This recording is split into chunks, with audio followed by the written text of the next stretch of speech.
Yo. You know what it is? Episode 425. My second album, True Speaker. Be Complete. Panama Red and Rugged and Raw. Crazy. I'm back.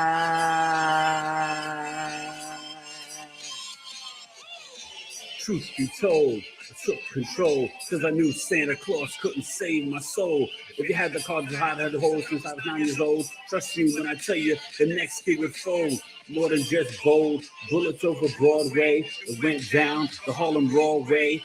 Pops were shot. Mom's was too. Dad is dead and mom's was shot in the head. Yeah, mom. R.I.P. to my mom and dad. And I spray all day. What? Poetry.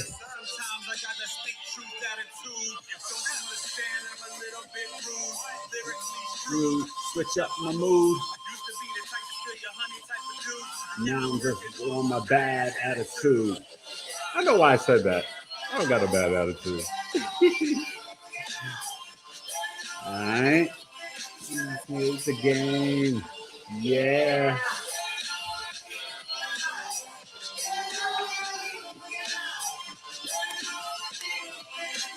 Take the game. I'm out of here. I don't know these words. Yeah, the truth has been snared.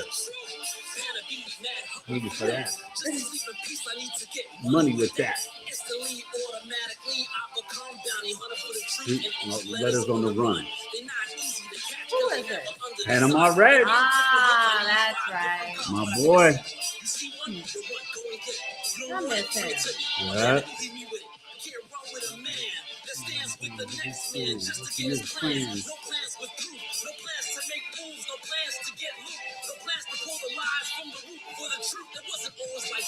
Culture used to be in motion.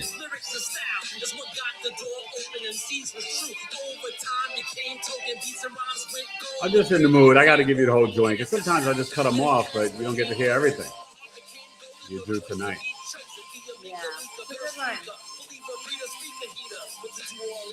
Be a truth seeker.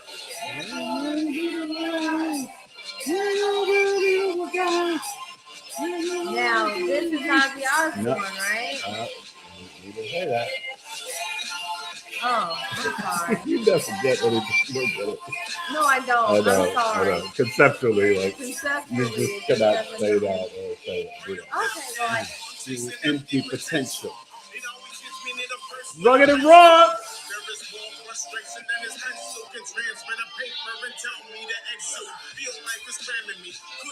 Leg room.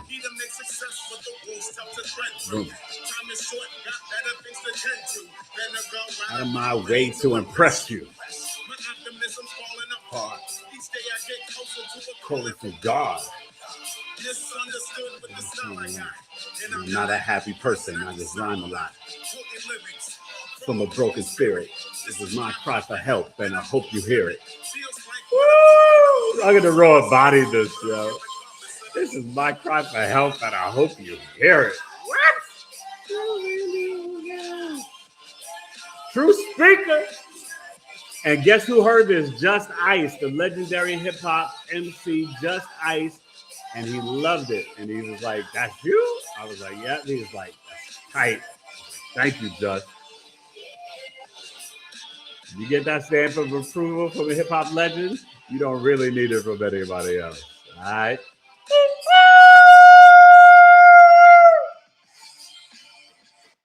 What's up, y'all? Had to give you the full joint, the title track of the second album, True Speaker. Welcome tonight, episode 425. Goodness gracious, boy. That's an 11, and we're doing the 11th sign. There are no accidents. I didn't even think about it. Hello. Hey, good people. Aquarius. Hey, hello, my friend. We're doing Aquarius in all 12 houses for all 12 rising signs with a little lime twist. Sauce. Because a little sauce. Yeah, you guys don't know about that, do you? But you will because it's still 2044. That's a long time, Lucy. We'll be talking about Pluto in each house as well. Okay, for the Aquarius risings. I mean, for the Aquarius in all 12 houses. So, how's everybody doing? Aquarius moon, getting ready for early Tuesday morning, the Aquarius solar eclipse, Ramadan, the year of the fire horse, Aquarius new moon, annular. So, it means there'll be like a ring of fire around it. There's a lot going on. We have to be prepared to embrace all that's going on. And I guess late last night, there was more stuff released from the files of Epstein, and it's part of this energy. And I showed you it's Uranus and Taurus, Aquarius, Sun and Moon, and Black Moon Lilith in Scorpio. So it's a fixed T-square. And the Lilith Scorpio, that's definitely those files, okay?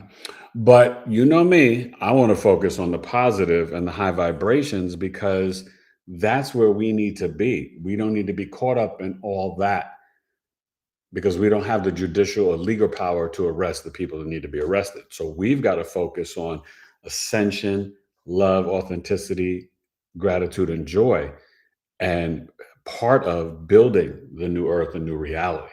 Okay. So we're going to start with Aquarius rising, and then we'll work our way around the dial down, which gives you Aquarius, Capricorn, Sag. We'll do it like that. Okay. And end up with Pisces risings. So who we got here? Quintella and we have Quintella and we have a few other people. All but right. Maybe they're driving or whatever. All right. Well, you but guys say hello. But that's okay. We are thankful that you're here. That's all right. We thank you. If you have any questions, let us know. And Quintella, I hope you're doing well, my friend. Yes. How was your Sunday, my friend? Yeah, I just finished watching the NBA All-Star games. That was fun. And it was 75 degrees today. Now, I don't say this to rub it in. I just say it to be like, wow, it's the 15th. Oh my God, I forgot my boys turned 12 and a half yesterday. It's a big deal in our house, the half, okay? Because they step into a new level of maturity. Yeah, if something happens to them at that half year mark, it's where strong, they're like, oh, I get it. Now, okay. Now I know what 7th grade is. Mm-hmm. So we're excited. We're excited. So Aquarius risings, because what we're doing tonight is breaking down Aquarius and all 12 rising signs to wrap up Aquarius season. I will probably come back on Tuesday or Thursday, just see how the week goes. And I may even end up with the Aquarius Pisces cusp and then start talking about some of the Pisces energies. I haven't done a cusp podcast in a while. We shall see. So if you're an Aquarius rising, you have Pluto in your ascendant till 2044. Aquarius in the first house, your chart ruler is Saturn, not Uranus. We look at the 7 traditional planets that you can see with the naked eye. My eye is naked. I love saying that. It's so funny. So at least it's funny to me, and that's all that matters because I have quirky, weird Aquarius energy too. I have no planets in Aquarius, but I have a Virgo stellium in the 11th house. So it's similar, Lucy. They are very authentic. Aquarius risings, you locate where the Saturn is in the chart. But, you know, there is this energy of being innovative, being different. You know, they can be vanguards or contrarians, but they've got a very like a somewhat scientific, mechanical, engineering type mind. And that's their aura. You can feel their weirdness and quirkiness. I have a buddy with this, and he's a lot of fun, but he's different. You know what I mean? Like he's just got different energy. And excuse me, it's the last day of my medicine, but this cough is still around. And hopefully it'll be gone by Monday or Tuesday. But what's interesting with the first house, Aquarius, with the Pluto there, they are going to be extremely magnetic to 2044. They themselves will go through a lot of transformation of their appearance, their energy, their aura. You're going to feel them vibrating differently. And don't fret, Aquarius risings. You can have a lot of people attracted to you, but you can deal with some real hateration, some jealousy, some envy. And yeah, there can be some potent sexual energy, as well. Um, and people being magnetically drawn to you. But with the Pluto there, this is a time where the Aquarius risings may really get into the esoteric occult knowledge, deep in going down the rabbit holes of all this stuff, because there's so many rabbit holes to go down, because we've been lied to about everything. So, if you're seeking the truth and speaking the truth, you may enter a rabbit hole from now, every now and again. And with Pluto there, that's exactly kind of your assignment. Also parasite cleanses, intermittent fasting, all that type of stuff, and really getting into the sound energy and sound frequencies, alpha, beta, theta, delta, gamma, 440 hertz, 528, things like that. And I'm really working on it. I think I may have found somebody, but I got in contact with them. I'm trying to get someone who works with frequencies and sounds on the podcast. So I think I may have found somebody. And I may even invite them to the tribe, depending on how it works. We'll see. But, before we get to Cap risings, I just definitely want to announce it ends tonight, midnight, my love chart sale. 30 minutes via Zoom, $50. Book it directly, eric@BigEAstrology.com. It ends tonight, the 15th. It is the 15th at midnight. And it's looking at the 5th house, the 7th house, Venus, Jupiter, Juno, Moon, and more. It's really, really describing where and when and the archetype and character traits of your love match, and what are the best energies for you. A few people have taken advantage of the love chart sale, so I'm really excited about that. And I do these sales just for that reason, that I want you guys to be able to get a little discount and take advantage of it. So Capricorn risings, my kids have this. So we're going to the second house, Aquarius. So this is where, your food, your speech, how you earn money, your values, your intuition. Number one, it's going to start to vibrate stronger and be off the charts for you Cap risings. And you may want to earn money through weird, innovative ways over the internet, through video games. My kid was making all this money because he was selling some stuff from his video game. That's Aquarius, Pluto, second house. So he's doing it, right? This is where doing parasite cleanses may really benefit the Cap risings, right? In terms of food and stuff. So we did one with the boys over the summer, and we got to do another one. Maybe we'll do it on spring break, but it's something that's important. When you have Aquarius in the second house, your speech is going to be a little different. Sometimes a little arrogant. Sometimes you're all about your friends. You know what I mean? But you're thinking about freedom and liberation in the people. These people can earn money in many different fields. They can get involved with NASA, AI, automation, robotics, technology, crypto, science, research, occult knowledge, esoteric, astrology, all of it. So just Capricorn risings, remember that Pluto is giving a little boost to your intuition. And, you want to make sure that this is not a time to lie. Your parents or your family, if you're grown, but just they will, it will come out. The truth will bear out, because Pluto is about revealing that, especially in Aquarius. It's about the energy of revelation. Okay. But these people, Cap risings, they've got freedom and liberation on their mind. They want to have their own frequency and vibration when it comes to their work schedule and their work life, and sharing their unique, special different values. Okay. So we'll get to Sag risings. Any comments or questions?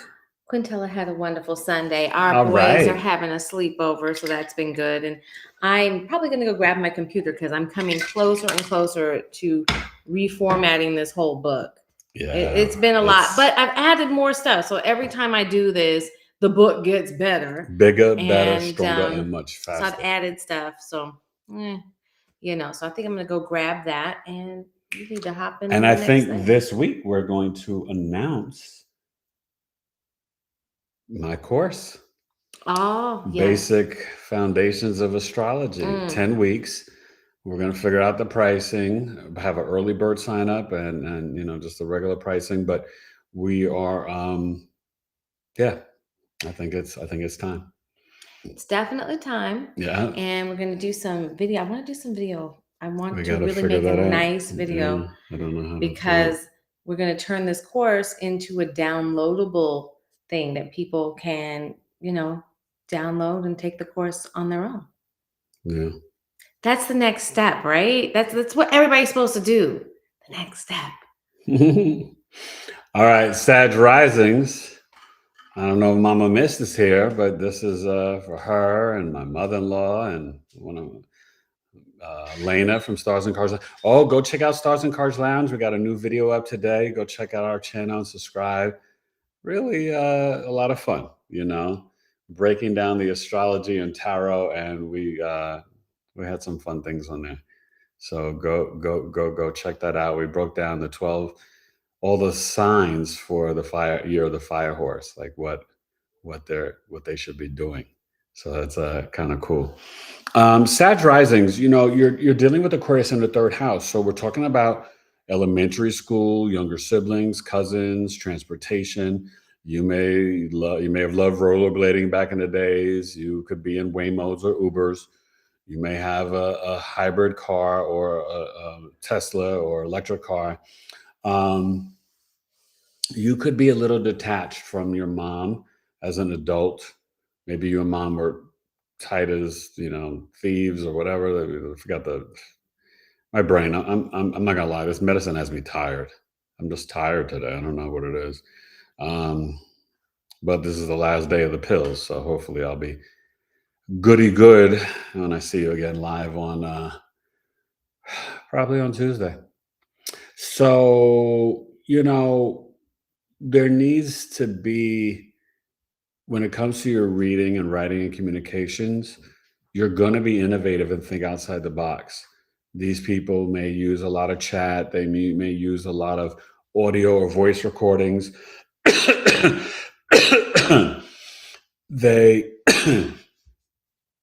They're going to be weird, bizarre, and innovative and unique in a local community. They may have the weird friends or, have the friend that is from a foreign land or foreign country growing up, things like that. But with Pluto here in general, your writing and communications, your skills and self-efforts are going to be extremely powerful at this time, Sag Risings, because Pluto Aquarius in the third house is a lot of transformation, but there's a lot of magnetic energy in your local community and over social media.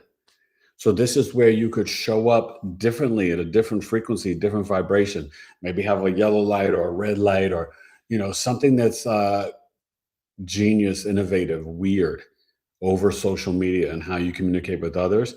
That's going to be important for you, Sag Risings. Okay. You got that? Scorpio Risings, me and D Nice and my boy Israel and all the Scorpio Risings out there. Thank you for my Scorpio Risings. And Chantel, are you watching me, Chantel? Chantel's a Scorpio Rising. So Scorpio Risings, Aquarius in the fourth house. Well, right now, you got Pluto and Aquarius there. And I'm like, how is that affecting my emotional mind and my home? Well, I've been revisiting some ankle pain that I'm trying to transmute and heal. But with Pluto, which is virus, in the fourth house in your emotional mind, there can be some things like that, but there can be, frequency and energy stuff. I think I need to connect back and bring that back up with wifey, with the sound bowl, and even playing the sound bowl and having it around different body parts, using energy and frequency. It's really good to calm down the nervous system. But remember, the fourth house is your emotional mind. We're talking about Pluto Aquarius now in the fourth house, which is for me, Scorpio Risings. And one thing too, this can bring up a lot of, things that are connecting you to your mother and your mother's lineage. things could come up that you didn't know about. And for example, I've been dreaming and connecting with my mom a lot, but I found out that my mother's cousin, who did a documentary on the Moors, Ray Grist, he passed away. And so I was not aware of that. So that's something that Pluto, fourth house Aquarius, something that happened and I realized. So it's through my mother's lineage. So, personal example, but that's just the reality. I just found out about it the other day. And he was an artist and a painter and stuff like that. But yeah, really interesting guy. So I just wanted to share this. This is this alcohol-free wine that I got from Trader Joe's. Oh, It's called a sparkling tea. It's rosé. okay. And as you can see, it has a nice color. Okay. And it had a champagne top, so it actually popped. Oh, He didn't like it too much. I thought it was okay. yeah, but I surely will take some now. Oh, I just brought it for myself because you said you didn't like it the last time. I mean, when you get to talking and you say you don't like stuff, then now all of a sudden he wants it.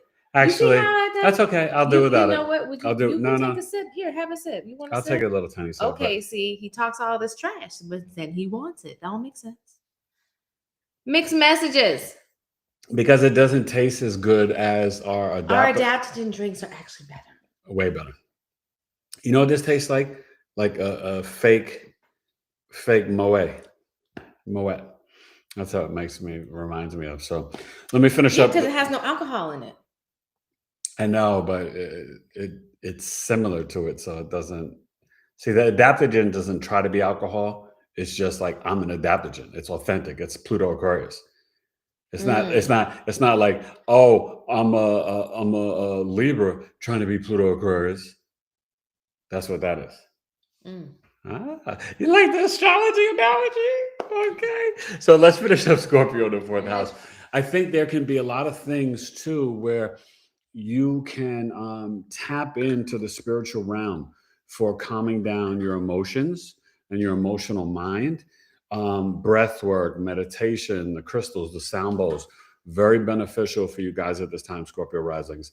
Just be careful of, the lower extremity injuries in the home, and any viruses and stuff as well. Libra risings. We were just talking about you, Libra. The fifth house. So, what's interesting about this is that this is referring to your dating, romance, fun, sex, but your firstborn, your kids, your creativity, your heart chakra. Okay. And so with Aquarius in the fifth house, you're always into some different types of you're into crypto, day trading. You may gamble on sports on your phone, sports betting. You may, you could have a very intelligent, quirky child, but with the Pluto there, this is where there may need to be some transformations. Maybe you tap into ancient history. Maybe you're learning about, Vedic astrology or things like that. Also, this is, where you may decide to help your kids start their own business, or you start your own business, right? We're talking about speculative gains in the fifth house, not guaranteed income. So this could be, I'm making astrology jewelry, I'm making oracle or tarot cards, Libra risings. You can get involved in all that. As far as your creativity and entertainment and going to shows, plays, concerts, this is all, and you may increase watching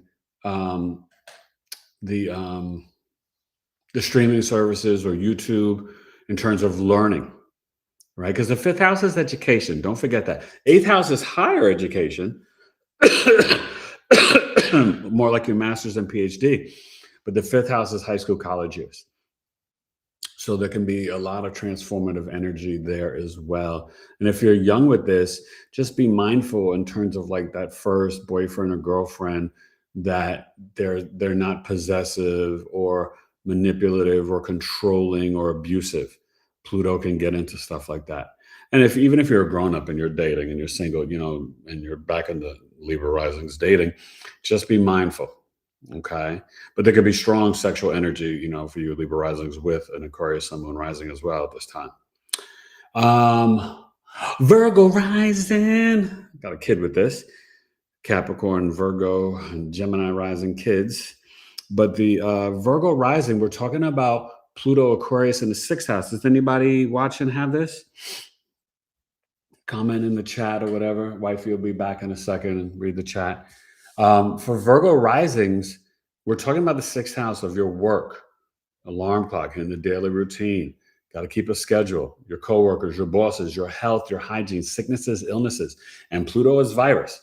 This is the small, large intestine and the pancreas. So you have to be mindful in terms of spring water, what you're digesting and eating, thinking of different innovative, you know, diets or fasting, or I hate to say diet, live it, right? Live it. But just different ways of eating, you know, thinking outside the box and stuff like that. Oh, I think she's returned. Yes, I am here. So we'll finish up 6th house in a second. We read the comments. Let's see. Oh, Chantel, hello, my dear. Mwah. So good to see you, or just know that you're there. Mm-hmm. And Stella Mars is Hey, here. Stella Mars, welcome back. And she sent us, I love when, I don't know why it comes up like this. It says, green face smiling. So she sent us a smiling green face. I love and that. then we have Black Coffee. Hey, Black Coffee. Nice to see you. Black Coffee's been here before. It's been a while, I think. Yeah. Right, Black Coffee? Or is this another Black Coffee? I don't know. Let me know if you're new, if you've been here before. I feel like the other Black Coffee was BLAC, and this was BLAK. Okay, so if you're new, share your big three, your sun, moon, rising. I'm assuming it's a she. Okay. I can't quite tell. The picture's so small. Dang. But anyways, it says, I'm an Aquarius sun. I have my North Node in Aquarius, and Aquarius, and I have Mercury in Aquarius. So a lot of Aquarius. Okay, but what's your moon and rising? Have your moon and your rising? Please give us that. Yeah. And then let's see. But you're going through your nodal return soon, and this eclipse is going to be very big for you. Stella is a Virgo rising. And if you could give us your big three as well, Stella, all three. And then we have Debbie O, Texas Virgo. What? I feel like, have we? No, I don't know that name. Oh, hi, Debbie O, goodness. Texas Virgo. No. We need your big three. Share too, your please. big three, please. And then, Black Coffee says she's not new. Okay, cool. I thought you were here before, Black Coffee. What? Yeah, I remember you. We just always want to make sure. Thank you. And we Mercury have Eden, Aquarius, very, very smart. Garden of. Yes. And good evening to you as well. Stella Mars and Eden Garden, they were here with me before. Oh. And that time when you popped in, Eden Garden is Rico Wade's wife, I believe. Oh. Isn't that the pastry one? Eden Garden or no? Or am I getting confused? I thought it was. Maybe she was the other name, pastry or something. I do remember. Yeah. I don't know if that's no, maybe Eden Garden is somebody else. But that's okay. But so Black Coffee is a Sagittarius moon. Eden is a Sagittarius moon. Just like her. And a Gemini. Yeah. Gemini rising, we'll get Gemini rising. Okay. And I'm not new here. Okay. You're welcome. Thank you for and I did remember you. It's just that we, there are similar names. So, but I think there was another Black Coffee copying you. They were copying you. But they spelled it different. All the best people get copied, right? It's a form of flattery. Yes, imitation. So imitation is the back to the Virgo rising, Aquarius in the 6th house too. This would be a good time for parasite cleanses. You could see Virgo risings wanting to have a pet or adopt a pet. In their daily routine, they can really get into like engineering, mechanic work, things like that. And our Virgo rising is doing that. He's going to be involved in a program called EVIT and work on automobiles and learn how to do that and get a certificate. It's this wonderful program with the high school here. So excited for him and proud of him. He's going to get to spend half his day as a junior and a senior learning everything about cars. They have diesel, they have automotive like collision and painting and body work. They've got culinary. Like it's a huge campus with all kinds of health stuff, veterinary stuff, but a lot of trades for the kids. What's so wonderful about it is that if the kids commit for 2 years, It's paid for by the city, state, whoever, and they leave with their certifications, those initial certifications, like those really expensive ones that they charge us like tens of thousands of dollars for. But they get to no. Are you kidding me? When you want to, I'm telling you, to get your ASC certified stuff like he's gonna have. I'm serious. It's about at least 15 to 20,000. I'm being serious. Like stuff is expensive, but he's and it is paid for the state. What? I said it is paid for the state. Yeah, well, I mean, they take care of it because he's doing it part of his high school, so he doesnn't have to pay for it. No, it's a but he blessing. Still gets to leave with this certification, and there are people who are adults who go there. Yeah, Yeah, no, we were blown away by the campus, but the teachers and just meeting the students there as well, who were like, come do my program. Like they were all in it. Everybody and excited. was so excited. It was really, really cool. And here's the thing. We're living in such changing times. Yes. They have HVAC stuff, electrician. Because guess what jobs are going to be going away first from the technology? White collar. I hate to say it, like what I'm doing right here and like what we're doing is going to go away. But, so we're kind of like, what? It's really great for you to learn. Thank you for putting your big old elbow right in my face. You're welcome. Anyway, so he's getting to learn something that's not going to go away. But you know what? We had Debbie O, Texas Virgo. I love that. She is a Virgo sun. Yep. With Venus and Mercury, Uranus, Pluto, and she is a Capricorn rising and a Cancer moon. Okay. Virgo sun, Cap rising. I got it. So that Virgo sun in the 9th. Maybe you received a lot of lessons and teachings from your dad, and it could have also burned that away. You may have moved. Maybe you moved to Texas, or you maybe moved from Texas. I'm not sure. Where in Texas? Where in Texas are you from? But that Cancer moon, your mom could be up in a cookie jar in your relationships or marriage. She watches with you and Elena. Oh, good. Stars and Cards. Yeah. So is Stella Mars, a couple people from Stars and Cards.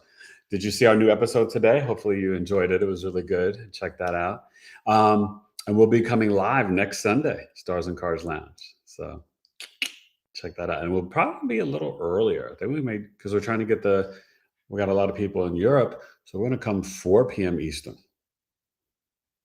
So 10 p.m. Eastern in London, they can still watch us. Get it? Got it? Good. So, but that Cancer moon in the 7th house, you can really be a great cook. You may nurture people you love through food. I told your mom could be able to cookie jar in your relationship, and you could be a moody shopper. You know what I mean? Like you could be like, oh, I don't want to, and then all of a sudden you're like, oh my God, I'm going to the store, and you buy everything. Like you could be but you're very intuitive in the marketplace. Like, how to find a discount and a bargain and things like that. And you could be really into, higher education or even writing a book. And I would recommend writing a book, especially if you are around 44 or 56 years old. It's time to escribe, Debbie O, Texas Virgo. Okay. So let's get to Leo risings with Pluto in the 7th house, Aquarius. So if you have Aquarius in the 7th house, it's contracts, negotiations, business partnerships, relation, marriage. Remember, the 7th house is like a double entendre. It's you, but it's the sun setting, but it's you in relation to the other half. So it's speaking about both your partners, whether it's relationship, marriage, or business partner, but it's also talking about you and how you engage with them, because it's you in the kitchen. It's you shopping, you signing contracts, negotiations. Capiche? Got it? Good. It is open enemies, the scales of justice, the courthouse, and it's the scales of shopping when you measure your rice, beans, and meat. So when you have Aquarius here, you can be very detached. You don't want, you'd be like, get off of me. You don't want anybody like up on you in a relationship or marriage. You need freedom, right? Leo risings, they could, they could get in a throuple or with a same-sex couple. With the Pluto here to 2044, there could be a lot of interesting connections for Leo risings. There could be like makeup, breakup. There could be like a stalker. There could be competition or jealousy from your partner. And you got to watch it with the business. There could be some underhanded dealings. So when you're signing contracts and doing negotiations to 2044, pay attention. Pay attention. I don't know why I do that, but pay attention to. I have my little E-isms that I just do of these things that I am definitely quirky and weird, but that's how I like it. So, I guess she likes it too. She's got Venus and Jupiter in Aquarius, so she can't help it. She's like, oh my God, he's so weird. I love him. Oh my goodness. Okay. So let's see. Oh, you saying you don't? You saying you don't? Stop. Oh, okay. I don't know if you want me to hit the chat or go ahead. Okay. So okay. Majestic Alana is here. Hi, Alana. She's baffled and confused. And let me go on. Let's see. And Eden, it's just Eden, Garden of. She said it's just Eden. Oh, I will tell you, your thing says Garden of, but I will call you Eden. Oh, okay. And let's see. Hey, Alana. And then we've got Theatrics of the Absurd. Great name. And I feel name? like I've read your comments before or something, but you could be new. Let me know. And but great name. She says nobody's going to want a new car after the 2026 law. Oh, Lord. Absurd. Theatrics. What's up with that? What is it that's going to happen? 2026 law. Tell me about it, girl. Tell me. Well, and I don't know, but I know that one thing that they're doing with all the new cars, you guys, is they are putting in, like, with all the technology, they're putting in like the ability for them to just like stop you from driving and take away your power and shut you off and take the control over your car. This is why you don't want a complete electric car. The most I would ever do is hybrid, but you need to get that old station wagon and keep it, or like whatever it is. Back. How many of you had an old station wagon in the 70s where you sat in the far back with that little back seat that looked out the opposite way and you had that glass window that came down? It was like a rolling. I think it might have even been an electric window. It might have been one of those early electric windows. But anyways, they would come down and you would be in the back seat. Your parents would be driving like 37 feet up in the front, and you were in the back, and you were like leaning out with your friends. You're like, hey! Like a dog. Fresh air. Your parents are hitting the bumps, and you're nearly falling out the back. And the muffler's coming up in your face. Nobody cared. Yes, we had the exhaust coming back in. And the adults are smoking cigarettes. Like, oh yeah, oh my God. See, you younger folks are spoiled. Like, we had to be in the car with our parents puffing and smoking cigarettes. Oh my God. My mom, like, I'll sit in the back with the car exhaust. I used to be like, Ma, please. Like, she used to smoke more. My mother smoked more red cigarettes. Nasty. Ugh. My father smoked. My mother didn't. Yeah. So that was good. Yeah. But anyways, let me get back over here. Okay. So Theatrics. She said she's a Libra sun, Scorpio rising, Aquarius moon. Aquarius moon in the 4th house, sun and moon trine. So your parents really, really wanted you when they made you and had you. But the Libra sun in the 12th house, you and Dad may not see each other clearly or eye to eye. He could have traveled a lot for work. I doubt if there was a divorce, but there's something hidden between you guys. And it doesn't mean that you don't have a great relationship with Dad. I can't talk today. Dad. Whoa. Let me finish it out for you. Whoa. Or anything like that. I think it's the Pisces Mercury affecting me. Maybe it's that non-alcoholic rosé. Yeah, it did throw me off a little. Smells like or tastes like fake Moet. Hated it. Moet. Hated it. I was watching a clip today because remember, that's how they started Michael Jackson, the Super Bowl stuff, because In Living Color was taking away all the audience from the Super Bowl because they would do the halftime show. They were talking about Men on Film and Jim Carrey and all that stuff. In Living Color was the best show ever. So freaking funny. So good. If you've never seen it, go watch it. They got it all over YouTube and probably on Netflix or different places. But In Living Color, best sketch comedy show ever. Better than Saturday Night Live. Way better. And I almost got on it, but then they canceled it in '94. Those jerks. But I auditioned for it and I made it all the way through. They're going to fly me out to meet the executives at Fox. You should have seen your boy in action auditioning. I was really proud of myself. It was pretty impressive. So anyway, I was proud of him too. Yeah, but she didn't know me. But deep in my heart, I was in her heart. But she could have been a groupie. Pick me. She could have been a groupie. Pick me. No, Yay! hi. Okay. I win. All right. Okay. Do you want to comb my hair? You had locks back then, right? I did. Yeah. I did. He grew these back just for me. I He used did. to cut them off every year. He would start to grow them, and every year he would tease me and cut them. She never asked that she wanted them. I would cut them off because it was so damn hot out here in Arizona, y'all. You And know, now- I just didn't and want wait, a bed. and you now- know what I'm saying? You know how you just don't want a bed? And now I just suffer for her every summer. That's love. I mean, suffer. She doesn't even think about it. She doesn't appreciate the sacrifice. I appreciate it.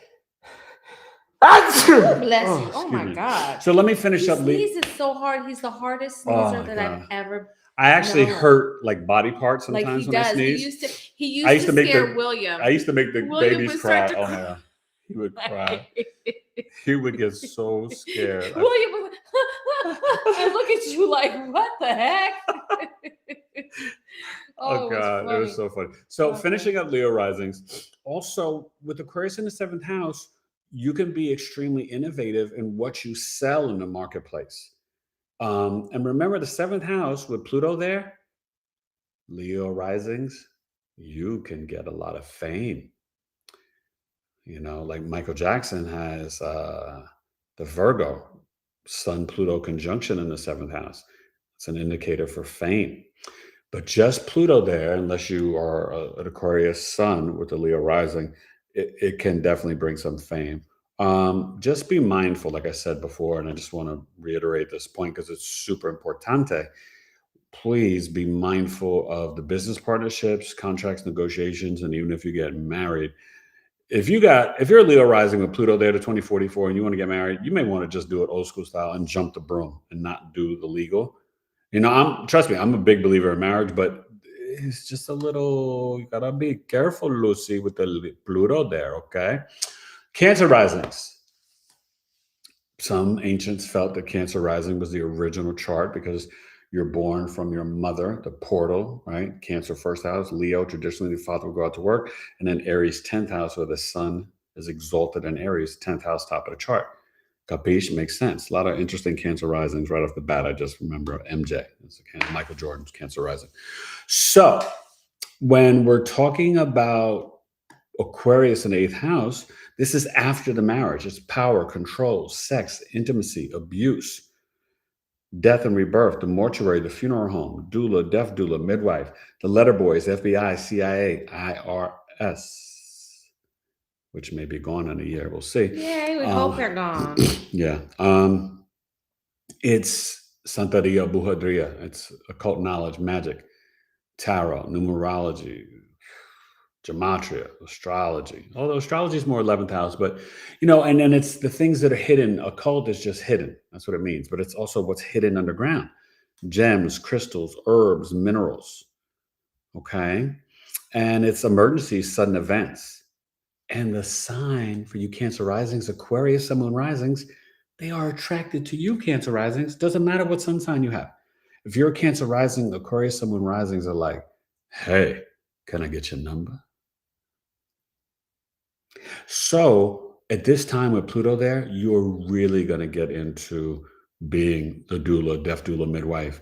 You may want to investigate about the government and research and find out all the truths and secrets of the world, secret societies, skull and bones, all that stuff is here. This is a house of mystery. You could really get into the Pluto. Maybe you're like, forget next year. I ain't paying my taxes. Cancer risings, you could do that. You could have very intense. This is just for entertainment purposes. Yeah. Entertainment only. But I did stay at a Holiday Inn last night. But so just remember though, too, you can deal with some abuse in a relationship. Be careful. This is sex and intimacy. Pluto there, you know, Pluto Aquarius, you could, I don't want to say that this would bring in an extramarital affair. It could bring in an inheritance, an increase in wealth from other people's money. You know, your spouse's resources can go up. You know, there could be some underhanded dealings though. So you just have to be mindful, but you can really get into the herbs and the crystals, the sea moss, the ashwagandha, the burdock root, the silage, creatine, the this, the that, the mugwort, all this stuff, right? So that's really it for you Cancer risings, but just be mindful of hopefully the Aquarius that's attracted to you, that you're really feeling them, because with the Pluto there, they could have ulterior motives. Now let's check into the chat, see how people doing. Anybody, Leo, Virgo, Cancer here risings? on the chat, let's see. I got ooh, Chatty, goodness. chatty. Y'all have been saying some stuff. Okay. All right. Let me see here. Oh my goodness. We're making people laugh. Debbie said she's very nurturing. Oh, I've got to go. Oh, she lives in Houston. I was in Houston around Christmas time. Yeah, our oldest son just moved home. Yeah, from he Houston. just moved home. He was living in Houston up until, when did we get back here? December 19th. December 19th. So let me see. That my family is from Galveston originally, and I was down there because my aunt actually passed away, and so I was down in Texas City doing all of that sort of stuff. Anyways, let's see. And tell them, in Houston, we went to the house that's made out of beer cans. Yes. Have you been to the beer can house? That place is so fascinating to me. Like, I just feel like I want to meet the people who were just drinking the beer and look at their neighbors. Like, hey, we're decorating the house. Please have a 6-pack. Have a 12-pack. Here you go. I need all your bottle caps, you know, and all that. Yeah, have you definitely been there? Interesting. And so she was born and raised in Houston. Cool. And theatrics is an Aquarius. What she put that star for? You know, I think did he give you the right reading? I think he did. No, I didn't do theatrics yet. Oh, she didn't share her big 3 yet. Oh, okay. So her big 3, Debbie. there it is. Libra Sun, Scorpio rising, Aquarius moon. Oh no, I did. So the star must have been. I did. Okay. But she's let me know about you and Dad. She's from Houston too. So Houston's in the house. Houston in the house. All right, H-Town. Do you guys like Kevin Durant and the Rockets this year? Chocolate City. Chocolate City's DC. I know, but you know, aren't they all chocolate places? I mean, you know, Houston, Atlanta, DC. Yes, they're just all. We just chocolatey. Just chocolate. Chocolatas. Okay, so let me see here. And let's see, and so Debbie from Texas is saying that yes, she's nurturing, she's a bargain hunter. Girl, I know they have some good shopping out there. You know, I was driving through Dallas because we were driving back home, and they had stores in Dallas I had never even heard of. They had a Big Five like outlet shop, not Big Five, Dick's outlet shop, and they had a Netflix store, and they had some other stores. I was like, I almost wanted to stop my car, but I was like, I gotta go. Yeah, I gotta go. I can't pull over. Pull over. Cannot right now. I gotta go. I was on my way to the colony to see my friend. I did some shamanic, deep spiritual work. I was like, listen, I can't shop. I'm about the spirit right now. Anyways, let's go. She likes to shop. I do like to shop, but I need to get the money straight hard, and then we can shop. But you know what? When I do, maybe I'll have to call you up, Debbie of Texas. Okay. Girl, because there's some good shopping in Texas. I will tell you. That's one thing my daddy used to say. We love Buc-ee's. Oh my God. Oh my God.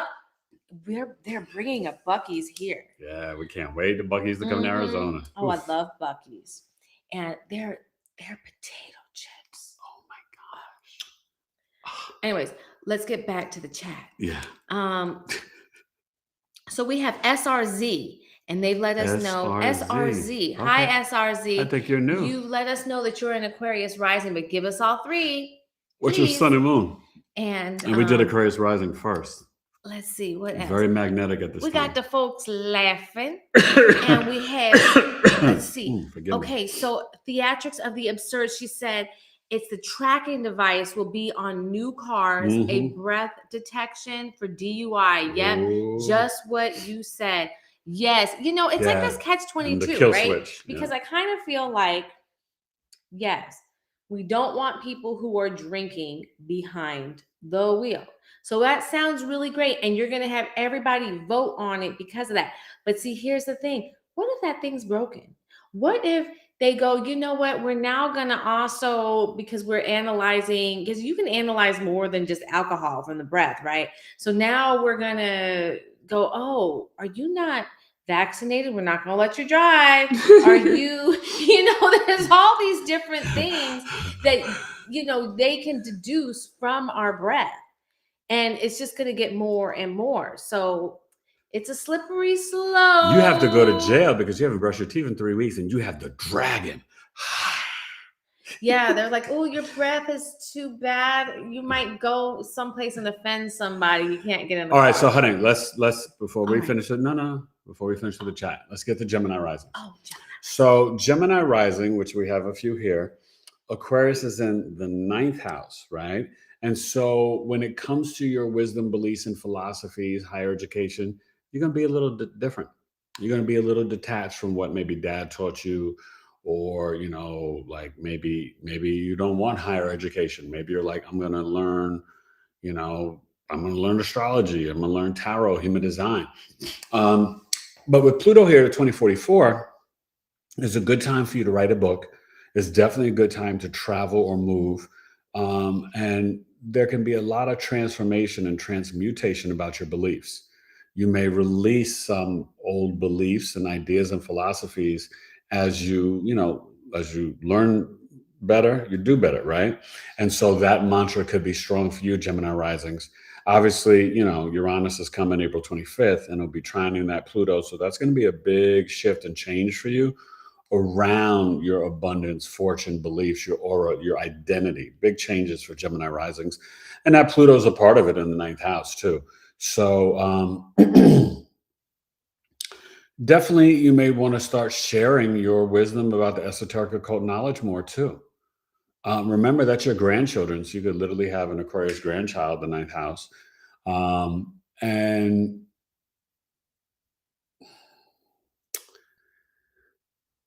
there could be some things revealed about your family or about dad. And you could be meeting like a guru at this time, you know, that transforms your life for the better, like a guru or a shaman or spiritual mentor or teacher. Okay. Taurus. Sorry, this medicine's got all this stuff coming up and out. Taurus risings. You still got Uranus on your ascendant, April 25th. Ouch. That's a lot, Lucy. She's been dealing with it since 2018. So I've had to deal with it. Dealing with what, love? Uranus on your ascendant. It's made you a whole new bunny. Yes. So, but you know what was cool? I was able to tell her before it came in what was going to happen. And I explained it to her so she'd do, because it was, you know, coming to my 7th house. So I was like, we're not getting a divorce. None of this. You're going to become a different person. You're going to change and grow a lot. And I'm going to be comfortable with it. And you're going to, you know, da, da, da. And she's like, okay. You know, she was just like getting dressed in the closet. She didn't even know. She had no idea what was coming her way. And she'll tell you, she's like a whole nother person since 2018. It's actually comical. And she's the living example of Uranus transits on your ascendant. You're not the same person. So Gemini rising, strap. Well, you know, if it's going to hit you, it's going to hit you. What can you do? Yeah, you might as well be flexible. You got it. Well, that's the thing that I've been preaching to the Gemini risings, and our oldest son is going to experience it. You can't be stuck in your ways. When Uranus comes, you have to learn to get comfortable with being uncomfortable, because it's going to shake stuff up. It's really aligning you with your soul's purpose when it's on the ascendant. And then same thing when you're going through the Uranus opposition. That's the midlife crisis, 40 to 47, 42 to 49, depending on, what degree you have it on. But that's like if you are a Sag Uranus person. But just regular Gemini rising is coming to your ascendant, it's still going to affect you a lot. The other thing I would say with Pluto in the 9th, you could have very transformative vacations. Like you go on trips and you're learning, you go on trips and you're getting deep into anthropology, archaeology, spiritual retreats and beliefs. Although you tend to see the spiritual retreats more in the 12th house, it can, you can still get into something that is very weird, bizarre, and innovative. Maybe you go on a trip and you're going to try ayahuasca or do this or that or whatever, right? Hape, whatever.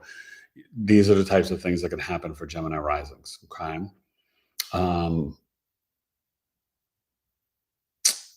Back to the Taurus, and then we'll get back to the chat. So any questions for all the other risings, Gemini, Cancer, Leo, Virgo, whatever, ask, please. Put in the chat. So Taurus risings, obviously this is a square, but that Aquarius 10th house, depending on what planet you have there, this is going to change your potential career, your workplace, work environment. You can become more magnetic out in public, for her, like it can be transferring, like how literally, right? She was talking about like blockages around money. Well, it's going to transform that. So she'll be able to transmute it because it's going to hit her Venus, right? And then eventually will hit her Jupiter, so it can change some of her What I wanted beliefs. to do is hit my bank. Well, the Uranus is coming to the second house to hit your bank. Hit my bank, baby. She's funny and silly. Oh my God. So, but for Taurus risings too, just realize this can, bring up some information and bring you either closer to dad or reveal some secrets and things about dad, whether he's, alive or not. This is where you can transform your health out in public as well. This is the knees, the skin, the fingernails, the back, the spine, really. And so, and just sorry, Gemini risings, you got to move those hips and thighs because Pluto's going to be there. Okay. Wow, that's early. It's not that late. Yeah, no, I don't know. My phone now tells me to prepare for bed at 7 o'clock. I'm just like, I know I like to go to bed early, but that's sometimes you're not even home at 7. So I was like, what the heck happened there? I don't know. But you got to fix that. The new iPhone 16 sucks. We don't like the 16, but we don't like the updates. I don't know. I just want like a basic phone. Like, oh my God, this phone, since they did these updates, I'm staring there at my phone like I feel like my mom. I'm like, wait a minute. I don't know. Am I now 79 years old looking at the phone and because that's exactly how I feel. Oh my God. That's funny. But yeah, that's basically it. But just remember that, you can change and transmit your beliefs about the government. Right? With Pluto there, you could be like, they all suck. Put them all in prison. You know what I mean? Things like that. We'll get to Aries rising in a second. Let's go back to the chat. Read. Let's see. Okay. I'm gonna. We got quite a few. I just want to see if anybody asked any questions. Oh my goodness. You guys have been talking. Yeah, we love it. Thank you. Thank I you love so it. much. I love it. And all you new people, please subscribe. Let's Make sure you guys are smashing the like button. Oh my goodness. And just remember, after we're done, I'm gonna quickly. Please leave a comment. It helps the live grow in the algorithms. I really appreciate it. When you watch my videos, please leave a comment. Okay. Okay. You know what? There's so much. I'm gonna get lost if I go too far down. So let's see. Go through it one by one. Theatrics of the absurd. She was talking about how we grew up with our station wagons, and she wanted to point out that we didn't have seatbelts. We not only had a rumble back seat that cigarettes, faced towards the no window seatbelts, that rolled down, and that window was low, honey, and there was no seatbelts. If you hit a bump, you better put your hands up on the hood of the or on the side, of the station wagon, and just hold on, honey. Yes, we had to be thinking on our feet all the time. Let me tell you something. Gen X, we grew up like we are the rebels, like for real. And Majestica Lana's smoked. She smoked the reds. Yes. More red? Oh my God, terrible. Ugh. And I made my mom quit when she broke her ankle in '86. Bingo.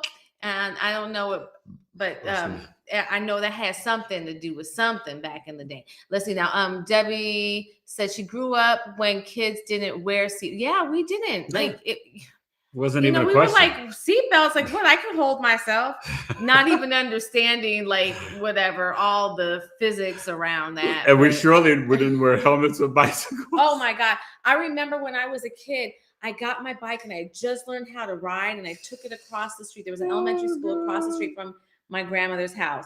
And I went there and I was riding around in a circle. And, you know, the more you rode in a circle, your bike kind of went like this. And I thought that was the coolest thing. And I was like riding as fast as I could. And I was going more and more and more. And then all of a sudden my bike just said, and I got this boom, knot on my head. And I got back up, went like this, rubbed some dirt on it. And rubbed the dirt and got back on my bike. That's right. Anyways, so let's see. And we couldn't just come home with blood and scars. They'd be like, what's wrong with you? I remember just like being out playing and like blood dripping on my arms. Just like, I'm not going back home until it's time to go home. Like 6 o'clock dinner. Don't show up before then. Majestica Lana thinks we're funny. Thank hilarious. You. Thank you, friend. But you know what? Life is hilarious. Life is. Let's just be real. So then we have connected mobile devices. Oh, welcome back, Connected Mobile. Hello, beautiful souls. Hello, Connected Mobile. Hello, Connected Mobile. How are you? You have now made me feel more mobile and definitely more connected. Yes. Now, I think I told you the last time, if you want to put your website or tell us a little bit about what you do, because I'm very intrigued and I know that has to be a business, you are welcome to share here up in the And let me just say this real quick. You guys join our community, our tribe. We have some tribe members here. www.community.BigEAstrology.com. $23 a month, $10 per month. We've got a community in Buddy Boss that's awesome. All these different groups, and you can share and talk and learn, promote your business, learn about creativity, herbs, crystals, astrology, tarot, human design, plant medicine, food for health, all this stuff. But we also have 2 tribe meetings a month that are freaking amazing. This Friday, we have astronumerologist, singer, author, cardology expert, Jazz Aphrodite coming, Miss Jacqueline Levine, and she's going to be teaching us about cardology and the energy for 2026.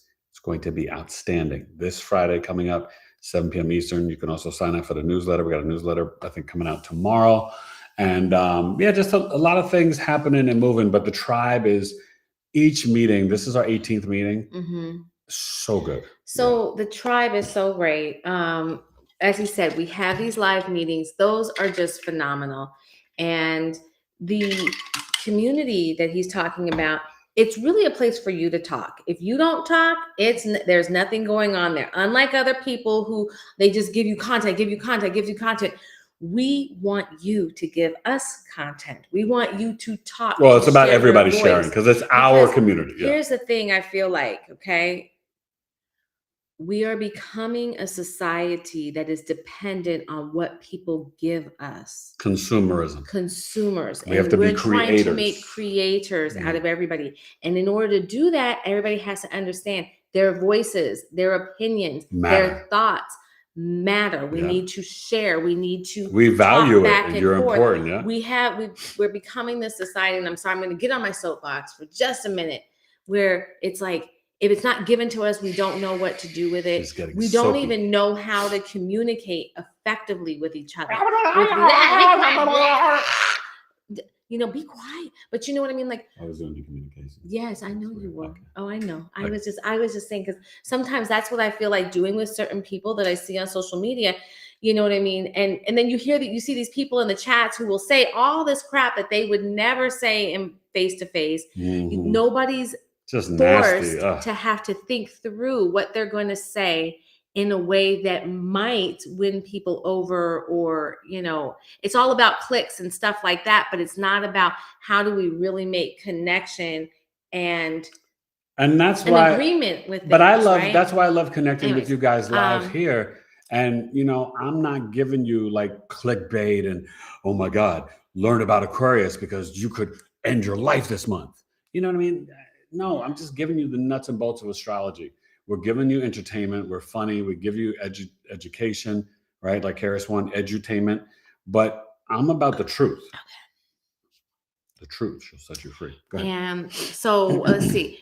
We've got bless you too, Debbie. I love Debbie. It's your Virgo self.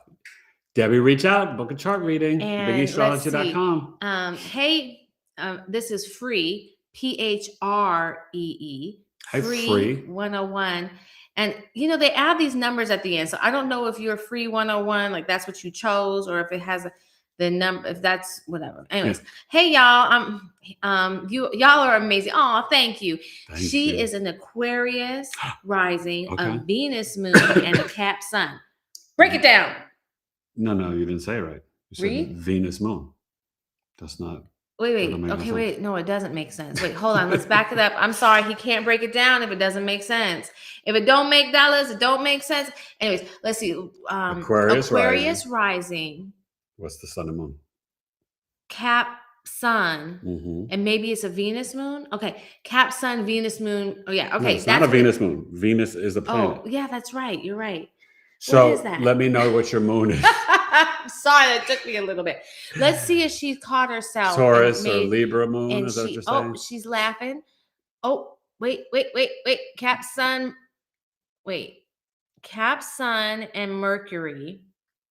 Aquarius rising, moon, Venus. Okay. We're going to try it again. I'm gonna look for no. Mars is in Taurus. She's trying to say that in the cap, she's got the sun, moon, and Venus, I think. Okay. So, So if you've got the sun, moon, and Venus in your 12th house and you're the Aquarius rising, you may not get your parents or they may not get you. You could actually even be adopted. But if not, you just may be someone that's very different. You recharge your battery in private, at home, in the bedroom. You need isolation. You could work in private. You could do well in foreign lands. And you could be very good as a dream interpreter, therapist, psychologist, psychiatrist, spiritual worker, healer, all that. But you're about your business. You could do a lot of business internationally, but you could have a spiritual business. With the Venus there, just watch out. Don't eat in the bedroom. You could be good at writing. You can write romance, fantasy. Why shouldn't she eat in the bedroom? Might she choke? What is that? No, because when you have Venus in the 12th house in the bedroom, it is your love language, but it's also food, money, but you can overindulge. The 12th house dissolves. It's loss of debt, loss of energy, but self-undoing. So the self-undoing could be you sitting there with a box of cookies watching Netflix, and all of a sudden you ain't looking, and you, oh my God, I ate the whole thing, and now I got a tummy ache. Because you overindulged in the bedroom. Which sometimes so basically could be good, what he's saying is you want to indulge in the bedroom, just not in the cookies. Yes. Or maybe you do want some cookies. Oh. What's that mean? Oh, God. You want to melt my cookie? Oh. But you're a cat moon like me. Yay. Cat moons. Also, cat moons wind up taking care of their mothers. It's a Benjamin Button effect for your sun and moon. So as you get older, you're getting younger. So people, you tell them, just kiss my grits, because they're like, wait a minute, you're 47, but you look like you're 35. You're like, damn right I do. I'm a Cap, sun, and moon. Venus Cap, though, you can definitely get the bag through your discipline, structure, and hard work. Okay, next, and then we'll get to Aries rising. Okay, let's see. Black Coffee said that she said we have a good vibe together. Black cop. 30 years ago, there was no black coffee. So thank you. We think we're pretty good together. I like him. I'll keep him for another 17. And let's see. We're coming up on 18. Money is piling up. Amen. Unbelievable. Yes, it is, honey. it. Money is. I'm taking it. Thank you. That's from Connected Mobile Solutions. Thank you, Connect. And also, listen, don't give it to forget, me. you guys can, listen. Biggie. I do take super chats and donations. My Cash App is $BigEAstro. I give away a lot of free content, but hey, I do have 4 kids. But Biggie, you are brilliant with all of this. Thank you. you. That's so Who said sweet. that? Who said that is Connected Video Solutions. Thank you, Connected. I appreciate it. A mobile video solution. She's just adding words in. Sorry. No, I'm not adding. Anyways. So theatrics, so we already talked about she's from H-Town, and Texas Virgo is gonna have a beer with us. A shot and a beer. Okay, speaking of shots. We don't drink anymore, but for Debbie, who said this? Debbie Texas Virgo. That's for Debbie Texas Virgo. I would get a shot or a Corona. I'll do a shot with you. So wait, here's a trick though. We've been doing this recently, and we haven't done it in a while. I don't know.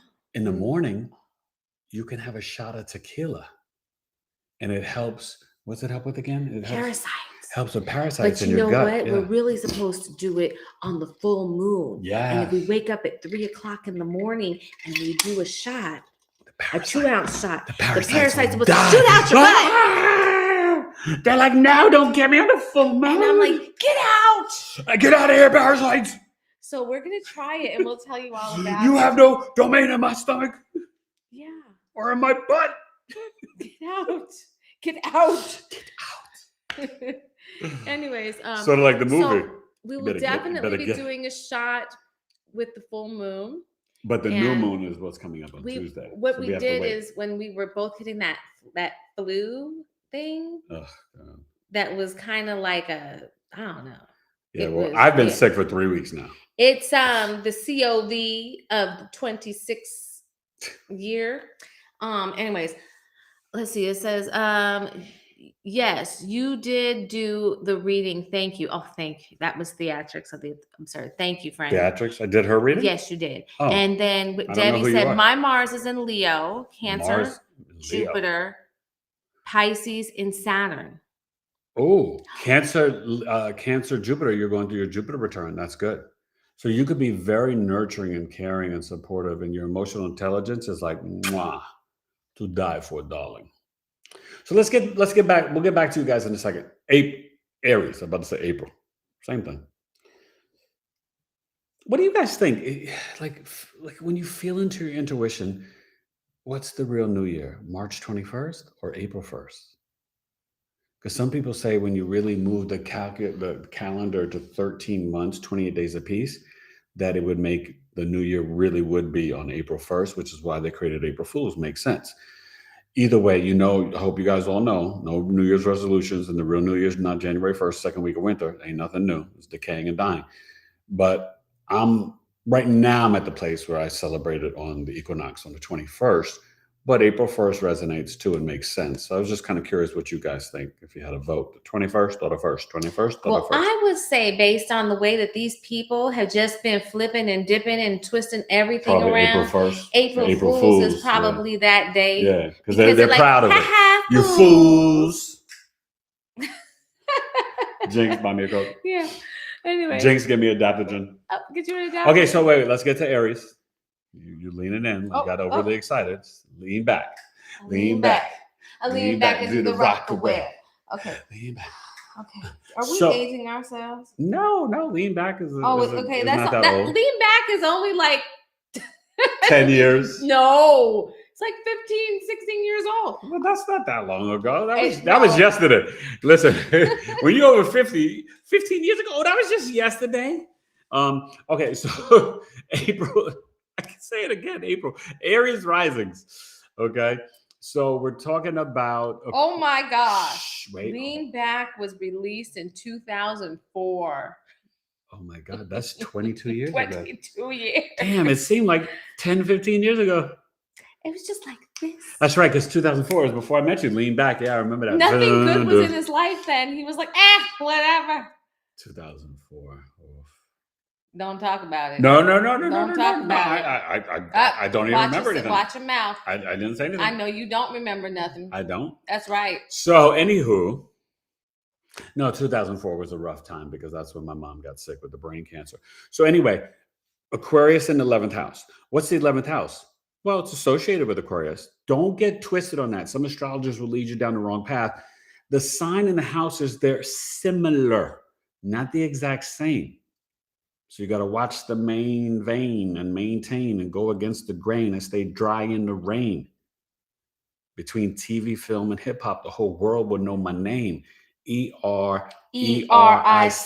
Just need a wife and kids to continue my legacy. The son of Kid Taylor, and that's the real dynasty. I'm out. You complete my mission. So the 11th house, hopes, dreams, wishes, goals, stepchildren, your father's siblings. Excuse me. Your older siblings, astrology, aliens, UFOs, groups, organizations, nonprofit, philanthropic, environmental work, your social network. These people will help you with your career, supposedly. You can see fake friends here too, groups and organizations you're a part of. So when you have Aquarius there for the Aries risings, one of the most unique and rare ascendants, the two most rare ascendants are Pisces and Aries, and Aquarius is the most rare sun sign. Virgo is the most common, and the most Virgo common birthday is September 9th, which is our oldest son's birthday. And thank you, Lloyd Strayhorn, for breaking that down for me. I did not know that until you told me that. You know, I always give my credit. You know, I don't just be stealing people's information. You know, you don't do that. I don't do that. Other people do that. I don't do that. So with Aquarius in the 11th house, you are very authentic. Jupiter's in its planetary joy there. But with Pluto there can be a lot of things revealed about the groups and organizations. The 11th house, sorry, is also the politicians, president, vice president, Congress, Senate, jail for all of them. So Pluto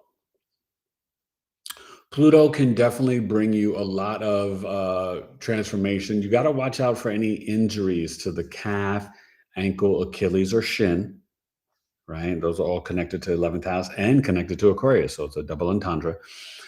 You can have your father can have half siblings for Aries risings, and also you can have stepchildren. With Pluto here too, there can be a lot of things that are changed and transformed through relationships over the internet, organizations you're a part of, nonprofit, and you could be very magnetic over the internet. There can be a lot of learning, and this is where you can get involved in a lot of things over the internet, where you're learning about AI and technology. You're really getting into the long-term investments. You're purchasing the gold and the silver. You know, a lot of those things you can see here as well. Okay. 11th house is fun. Like if you have a sun in 11th house, for the most part, you're humanitarian. You know, we're both 11th house suns. So, you know, we are big about the people. We care about humanity. Make it a better place. For me, listening to the young Michael and his movies coming out April 24th, and his nephew's playing him. And we need to heal the world. It's true, we make a better day. And make everything a better place. Okay. That was kind of fun. We didn't plan that. No, we did not. So Pisces, we'll get to Pisces rising, and that'll be the end of the show. Chat, read. Okay. So yes, Bucky's. And just let me just say this. They're not from New York. They may not know this. I'm not bossing her. It's an inside joke, and we've shared it before, but some of you may not know. So the Black Israelites in Harlem on 125th Street, they would be saying their stuff, and then they'd be like, read. So that's why I say that to her. So it's really funny. Yeah. So and the person who would read would be holding the Bible. Mm-hmm. And so somebody would be preaching and saying a whole bunch of stuff. Then he'd say read, so that he would read whatever was in the Bible that related to it. And then he would interpret the scripture. Anyways, let's see. Now you know. Okay. Yes, Bucky's is law, and they're actually bringing a Bucky's to Arizona. Can't wait. Can't wait. Although it's still kind of far. I won't be driving to Glendale on a regular, but you know. She's so bougie. Oh, well, they, you know, are so bougie. Anyways, okay. So Debbie said, my Mars is in Leo, Cancer, Jupiter, Pisces, and Saturn. We just talked about that. I'm so sorry. It's okay. Yes. Okay. Forgive me. And Michelle, what is this? Debbie, take care of your feet. Rentz. Pisces, Saturn. Make sure you take care of your feet. Lotion, rub on them, massage them. at least 2 times a week. Michelle Rentz, I might be saying that incorrectly. Hey, Michelle. I think she's new. I'm down with the people. No IRS. Yes. Right on, girlfriend. And how are you guys? Your big 3. Yeah, share your big 3. Can I just ask you guys a question? I mean, there's a lot of you here tonight. How are you guys dealing with all this stuff? Like with all the Epstein and all the stuff? Like, I know that the world seems really crazy right now, but is it more frustrating that they're sharing all of this stuff now, or more frustrating that it seems like there's no consequences? You know what I mean? Because I've known all this stuff, not to this detail. I mean, I don't think anybody knew it to this detail, but I've known this for like a long time. I was one of those people who would tell people about the truth, and I was called a conspiracy theorist. But I knew all this. So I'm like, redemption. But to me, I don't want one child on the globe to ever be injured or hurt in any way. And I think people that do anything bad to kids, I mean, some of them, jail's not enough. It's just like, either cut it off or just end it. You know what I mean? Because I honestly think that the people are not angry enough. So I'm just kind of curious, I got to be safe. It's YouTube. So, I'm just curious, but you guys can share whatever you want to share. Okay, go back. Okay, let me see here now. So Free 101 said, hey, y'all. Okay, we already looked at this. And Debbie, yes, no vax, that's right. And if you did get it, that's okay too. But I would suggest maybe doing a little bit of research. Protocols, you might not want to keep bromelain. You got to detox it out. Let's see. Katrina, what up, homie? Who's that? Katrina? Hey, Katrina. And go see chickens. Oh, wait, were you in here the other day? Katrina, see chickens, the Seahawks? Yes. That's funny, yeah. And then our kids are actually watching. Backsliding, that's right. They're watching the Super Bowl and replay surprise and gem writing, but Dattern is boss. Why we fixed? What? I don't know, Katrina, honey, baby. I don't know, my friend. Gem writing, but Dattern is boss. Was that Saturn? Yeah. Dattern is sauce. Boss. Why we fixed?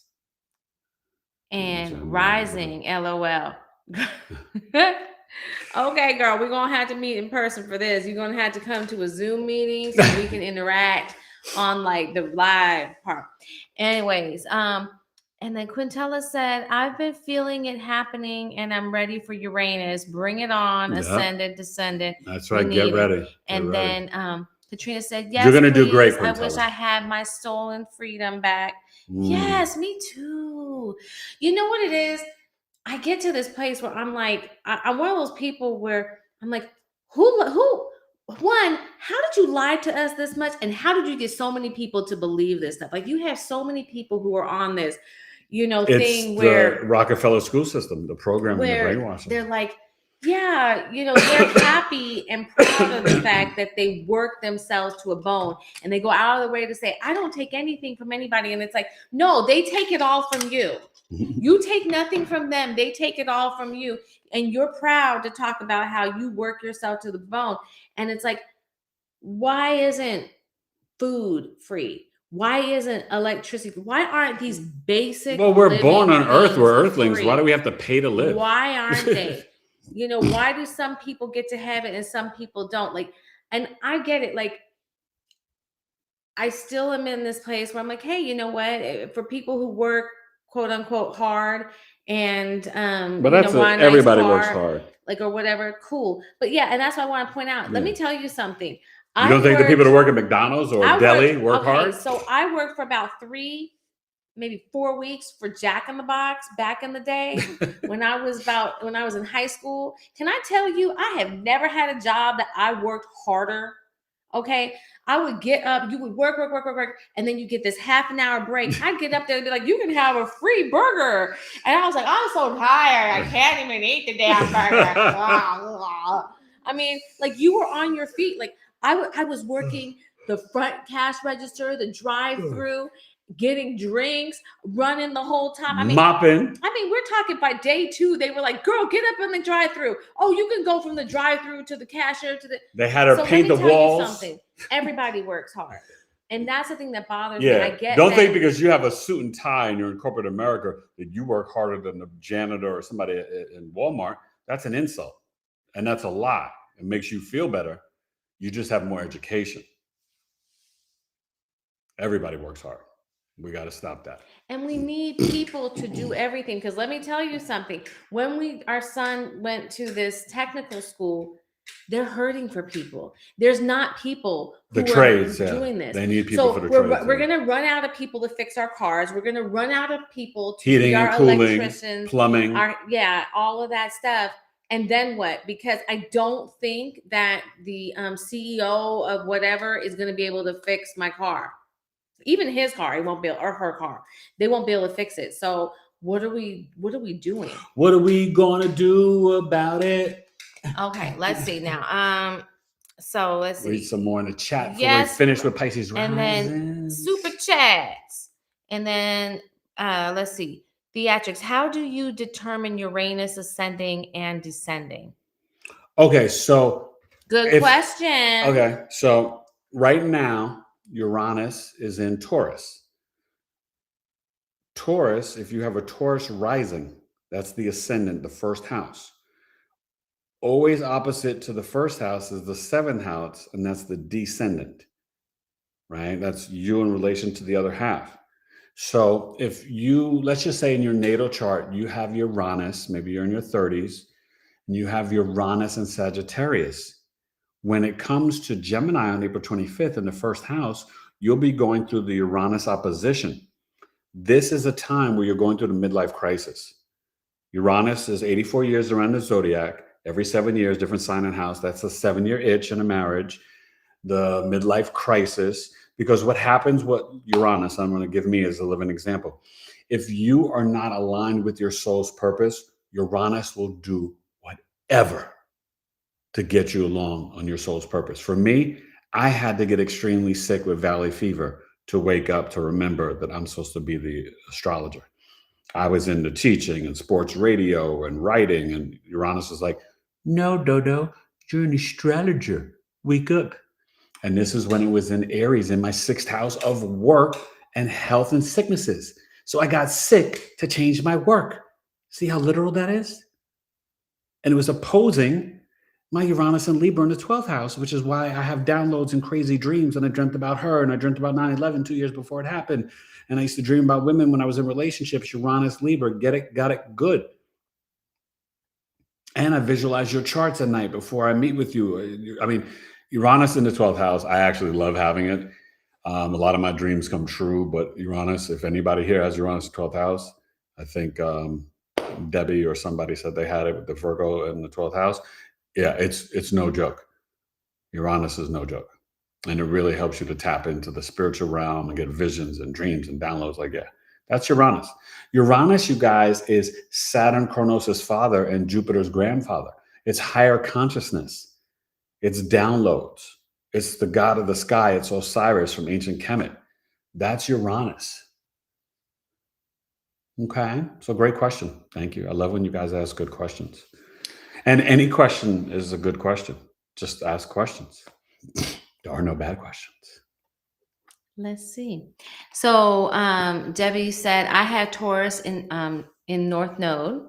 North Node and Taurus, okay. And Quintella, that's how they use the trickery on us. Yes, they make it sound all good to get the votes, then turn around and use it against us and tell us we asked for it because we voted for it.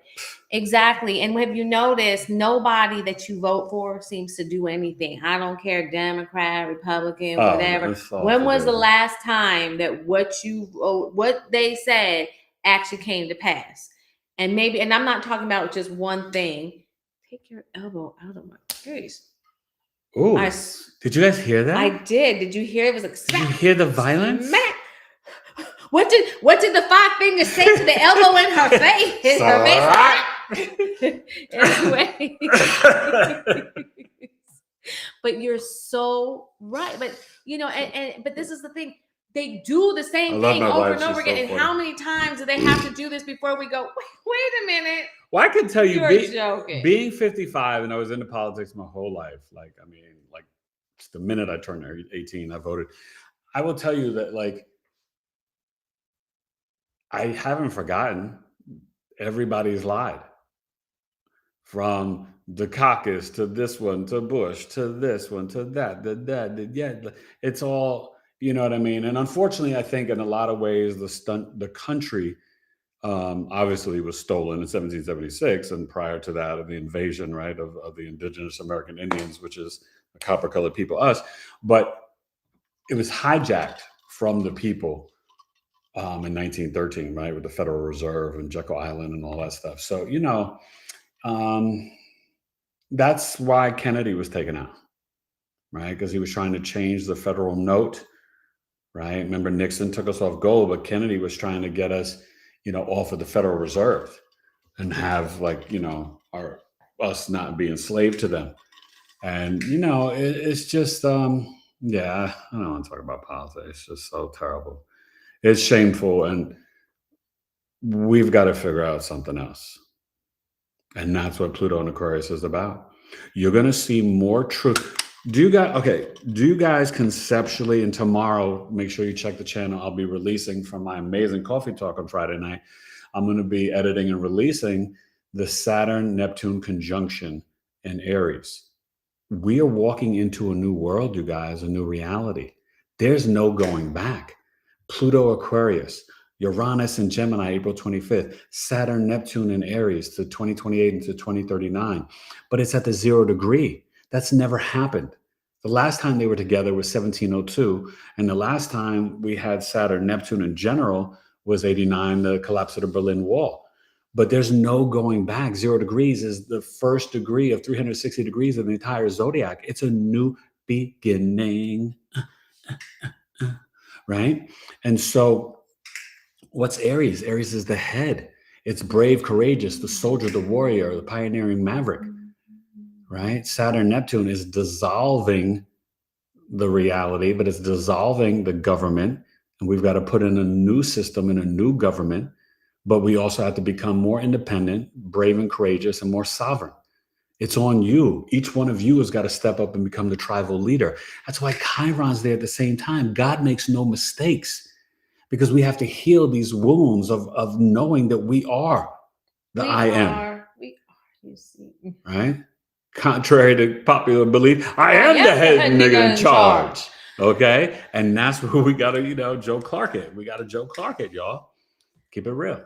Okay. And Debbie's sending us flying money. Thank you, friend. Ooh, thank you, friend. And Katrina said, not change, but all exits are blocked. My son, trash cult gang stalkers. Okay, you and I are going to have a conversation, Katrina. Are you, where is my Hades? Half joke. They are actually date downs. Date downs. What is she saying? It's so the stalker settings are out of your reach. Why you have to sign in to Google first thing? Why do you have to sign into Google first thing? Because Google needs to know.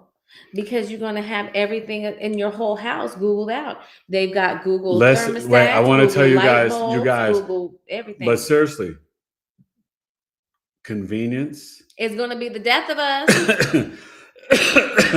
Be careful. That's all I'm going to say. Just be careful. So, honey, we'll get back to the chat. We don't need everything just because it's available, honey. Yeah. They will use that against us. Let me finish up the last one before we finish up with the chat. Less government, Debbie. So, Pisces risings. Okay. Now, Pisces, just like Aries, you're one of the most rare, unique rising signs. Pisces risings are shapeshifters. Right now, Mercury, Venus, and North Node are there. Pisces risings are very magical. Whitney Houston, Demi Moore, Michael Jackson, Tupac Shakur, my mama. Pisces risings are great. So when you have Aquarius in the 12th house, you're different. You can be very into traveling to foreign lands. My mom loved to travel. She went, many places all over the world. With Aquarius in the 12th house, remember, it's your hidden talents and your hidden enemies. So you could have an Aquarius hidden enemy. Pluto's there. So right now you can really get charged up in your bedroom. Aquarius crystals under the pillow and next to your hip and thigh. And you can tap into the spiritual realm in a way you've never done before, Pisces risings. And just remember that part of your hidden talent is how much you know. Stop doubting it and know that you know that you know. Okay. But this is great for spiritual retreats, sound frequency, get a grounded mat for the bed, your crystals in the bed. Maybe you've got on headphones, you're listening to, binary beats or 528, 440 hertz, all these different things like alpha, beta, theta, delta, gamma, right? And the different infrared, red light therapy, all this stuff, because the 12th house is what? Hidden talents, hidden enemies, the bedroom, bed pleasures, sex. We'll get back to that in a second for my sex chart service that just started.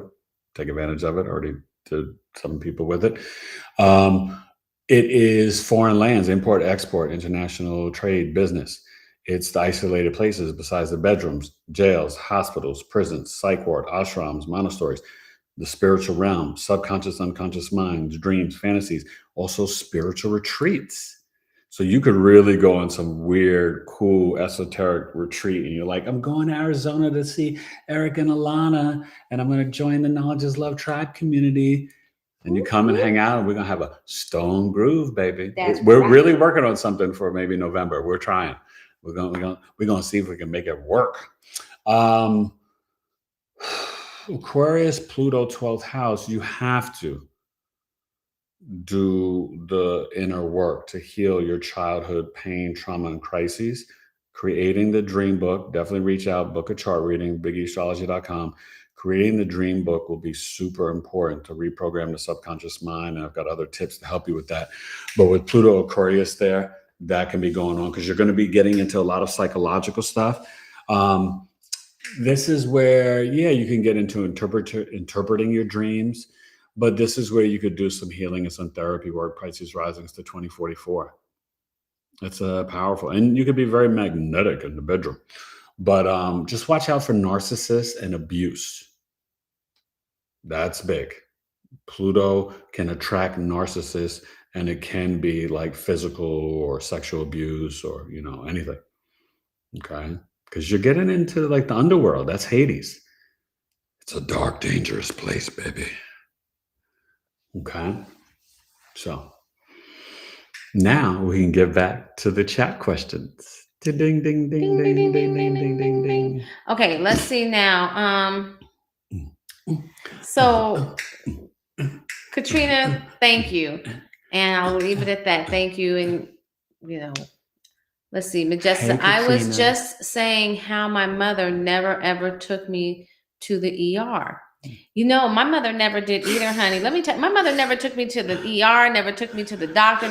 My mother would have never, but one time she had to because I broke my thumb playing baseball. She had no choice. Otherwise, we never did any of that stuff. ER? Are you kidding me? Like you'd have to have like a bullet in your chest to go to the ER. Okay, that made no sense. What?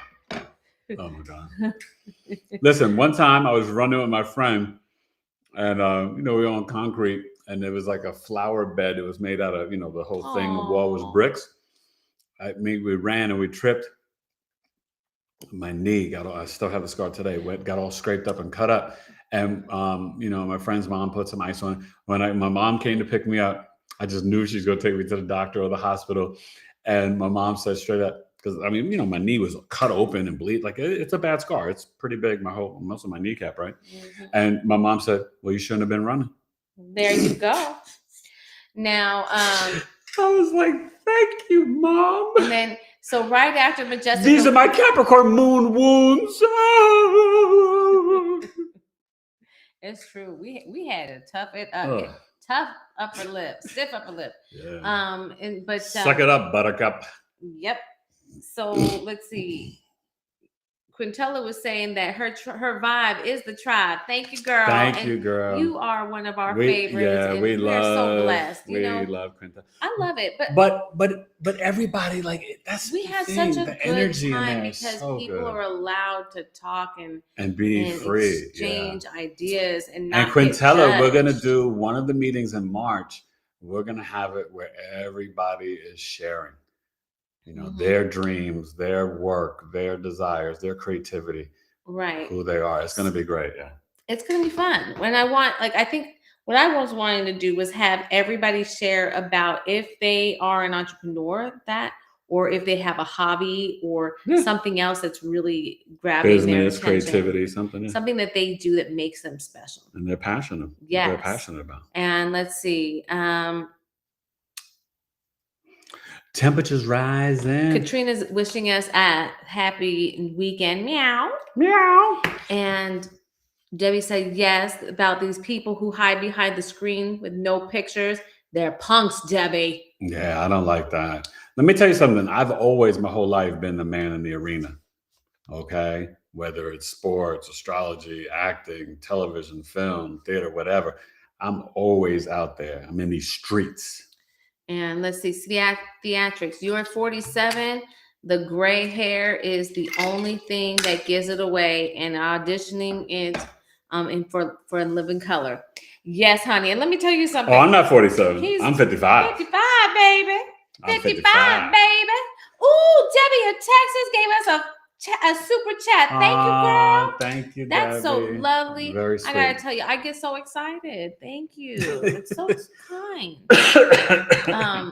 And then Debbie says she rarely drinks, but she was referring to Beer Can House. Oh yes, I know. Thank you. That was a fun. But we would still do. I'd do one Corona or a shot with you, Debbie. Even though I don't drink, I would do that. But let's see now. Oh, Maddie's eyes.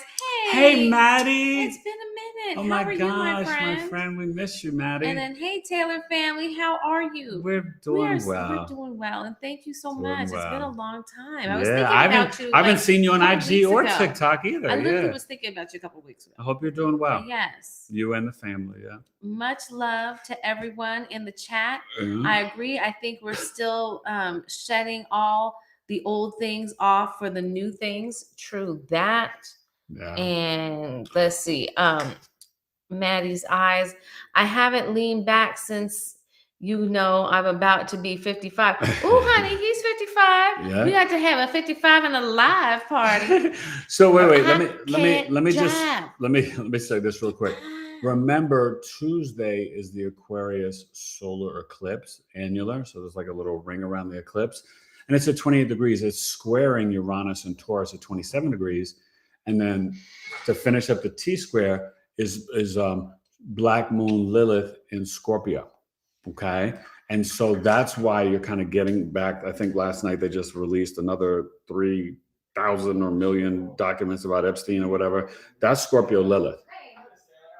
But that's also financial. Okay? When you're dealing with Scorpio Lilith.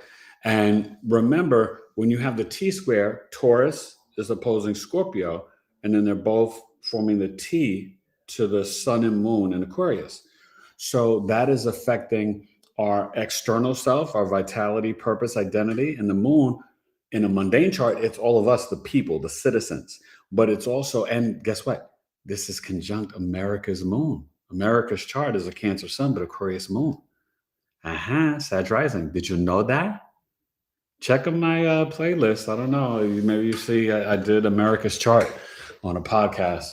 I'm trying to, if you looked at my playlist, I set up a new thing and I've got to put some more videos in there of the podcast, but it's not when it's just me, when it's actually I'm interviewing a guest, because there's 425, but out of those 425, there's probably been like 200 or 150 with guests. So I'm going to try to move some of those over there so it's easier for you to find certain episodes. But you could just type in the person's name in the search. Like, let's say if I, have on Lloyd Strayhorn, you could put Lloyd Strayhorn on BigE Astrology and all the episodes with him will come up. So that's ways, in YouTube for you to find different things. But I did create that new playlist. I've only put like 1 or 2 videos in there so far. So be patient with me. But if there's an episode that you're trying to find or anything like that, just let me know and I can, help you find it. But that's the way you do it. Just type it in the search. But just remember with this, solar eclipse, it's bringing a lot of transformation and changes about the financial system, about our freedom and liberation, about science, research, technology, AI. So yeah, there could be literally some things announced on Tuesday, but this energy with eclipses 2 weeks before, 2 weeks after, but it manifests to the Aquarius full moon in Leo season, right? So we'll see over the next 6 months this eclipse energy play out. That's how the story goes. Okay. And then Quintella said that we're going to end up with soap in our mouths. I don't know what I said wrong, girl. Anyways, let me know. Anyways, so theatrics of the absurd, she said Virgos are Christmas babies. So that makes sense. That's why, absolutely. Christmas, New Year. Yep. That's why it's the most popular sign, yeah. And then Quintella said, because everybody's happy at Christmas. Back to theatrics of the absurd. If you're a Gemini rising, Uranus will be on your ascendant for 7 years. And if you have Uranus in your 7th house natally, you'll be experiencing both Uranus hitting your ascendant. Well, no, it's not both. It will be the opposition. So if it's in Sag in the 7th, it'll be opposing in a Gemini. And so when you go through the Uranus opposition, it's like a crisis of consciousness or like the midlife crisis, in the sense that, like, if you're aligned with who you are and what you're supposed to be doing, it will be less rocky. Like you'll go through transformation and changes, but you're just going to be like surfing. You're going to be like, ooh, Wednesday, I've got to jump over an elephant. Ooh, Friday, I've got to like tackle a mouse. Oh, Saturday, I just like got $1,000 because I was like breathing. Right? Like it'll just be like, whoa. But if you are not aligned with your soul's purpose, you can go through divorces, sicknesses, like crazy changes, losing your job, homelessness, like whatever has got to happen to get you to remember who you are. Remember, when I read the chart for you, I'm introducing you to who you selected to be. This is the map of your life and the remembrance of your soul. Astrology is not a game and not a joke. And she gets on me about certain things because I don't like to do the trendy things or like to do charts about, people who are living, because I know the power of this. This is not a game. And you got a lot of, and I don't talk bad about other astrology, but you got a lot of people out there that they take it as like pop astrology and this and that, and it's a game. If I don't have your permission, I should never do or show your chart in public. That's why I only do celebrities or famous people that have passed away. And you look at my celebrity birth chart series, you'll see Marvin Gaye, Richard Pryor, Michael Jackson, Whitney Houston. Yeah. You know what I mean? But please remember, this is the remembrance of your soul and the map of your life. All right. So that's my spiel. Okay, cool. And then let's see. We've got Jackie Washington is here. Jackie Washington is in the house. Love and hearts, and she's another tribe member. Sing the world. We'll see you next Friday. We'll see you Friday together. And then theatrics of the absurd. This is interesting to me. She said that she's talking about the Epstein list. She's ignoring them intentionally because she says that they use them to mess with people's psychology. I agree with that. Oh, no. I don't think people should be going through it and viewing and taking in all that psychological trauma. No, definitely not. When I see people on the internet and they're like, oh, I've been reading the list all night. I'm like, why? Like just know that it's evil beyond your belief. But like to go through it personally, I have no desire to do that.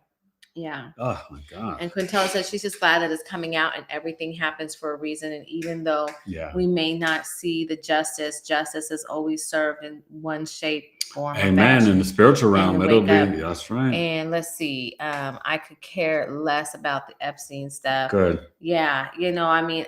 We got to focus on us, on love.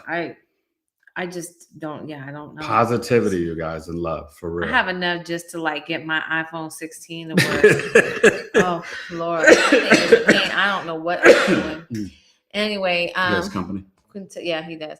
And then Quintella said, I do feel the same. I don't keep up with what's fully going on. I don't keep up with nothing that's fully going on. Hell, they had to remind me it was Valentine's Day. I don't even know. I just can't. Let's see. We don't get into the pagan holidays. No, not paganism really. over here, you know. Like every time they say, guess whose birthday's coming? So I'm like, oh damn, I forgot. It's mine, right?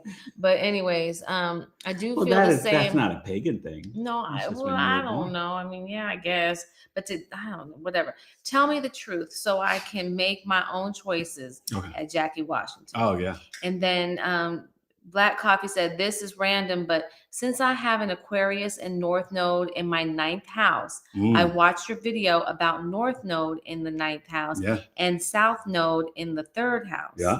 Yep, those are the ways you're gonna do it. And then Free 101 says, hey, I'm back. Thanks for responding. What I was saying is I'm not sure what. And then Quintella says, my dreams have been off the charts. I don't know what to do with them. They have gotten crazier than usual. I don't know what to do with them. No. Okay, this is what you do. So not only are you keeping the dream book and maybe you record it on a voice memo, you are not powerless. You can direct and control them. So you can talk to your higher self, guardian angels, and ancestors and spirit guides and ask them, what is it that you want me to know? What are you revealing to me? Bring me more clarity, right? Give me information that makes sense to me as you're going to bed at night, and then you can get into the dream code or whatever you want to do, or pray or whatever. But remember, we're not victims in a 3D or 5D. We've got the power, okay? So you got this. And that's because the Uranus is in Taurus in your 12th house right now. So very quickly, oh my gosh, Free 101 is a guy. I'm sorry. I'm sorry about that. You know, now I know. Kind of like 1, 2, 3. Yes, but you be free. Thanks for answering. To clarify, I'm an Aquarius rising, Moon, Venus, and all there are the 1st house. My Sun and Mercury is in Capricorn. Okay, so with the Aquarius moon and the Venus in the 1st house, you're going to age very well. This is free. Mm-hmm. So you're going to be very charming, pleasant, handsome, right? With the moon there, you have karmic debt to pay off to mom. And so maybe it's buying her something, teaching her something, you know what I mean? But just remember, when the moon is on the ascendant, like it can be come see, come saw. Like the relationship with mom could be sometimes good, sometimes bad. There's a detachment there. A lot of Aquarius moons, their mom was not all like warm and lovey and cuddly and hugs. Could be a little bit different in 1st house, but remember, people can read your face. Like you wear your emotions on your sleeve. Like people know when you're happy, sad, or whatever. Venus Aquarius, you probably have some interesting friends. You may be attracted to Aquarius women, Sun, Moon, Rising. Watch for the sweet tooth. Venus on the ascendant, I have it too. Which is why I age so well. But watch the sweet tooth. Okay. So let's see. We've got, Jackie Washington is here, class of 89. Oh, me too, Jackie. He's 89. Class of 89. I'm class of 91. 89 in effect. And then that's what I said in my high school video. We did a high school video because I'm the one who thought of it. And then we have Stella Mars that says, what about my Aquarius Sun and Venus in the 6th house? Oh, so the thing about that is that you can burn off sicknesses and illnesses quickly, and you do well with service to humanity. That's actually good karma for you. So when you help others, you are increasing your wealth. Venus there, you may adopt or have a pet. You may love pets, and you can make money, in your daily routine, like do very well with the Venus Aquarius. But Venus Aquarius is more into like what she makes, Sabali Pure, you guys. Check out her website, SABALI pure.com, organic and vegan body skincare. She makes trace mineral deodorant, organic tooth powder, takes away morning breath, hair, face, and body oil that's like yummy, yummy. And she lip balms, seasonal lip balms, spring, summer, autumn, winter. Her products are amazing. She's just been helping me with the book right now and stuff. So she's not been promoting her business, but it's up and running and it's great. And her products are outstanding. And that it would be Venus, Sun, Aquarius, 6th house. You would love her stuff or making stuff with yourself. Maybe you make soap, maybe whatever. But you know, you could be a good veterinarian too, and you could adopt like pets and like take care and runaways and stuff like that, or be a dog walker. You know what I mean? But you've got karma to pay off to your dad.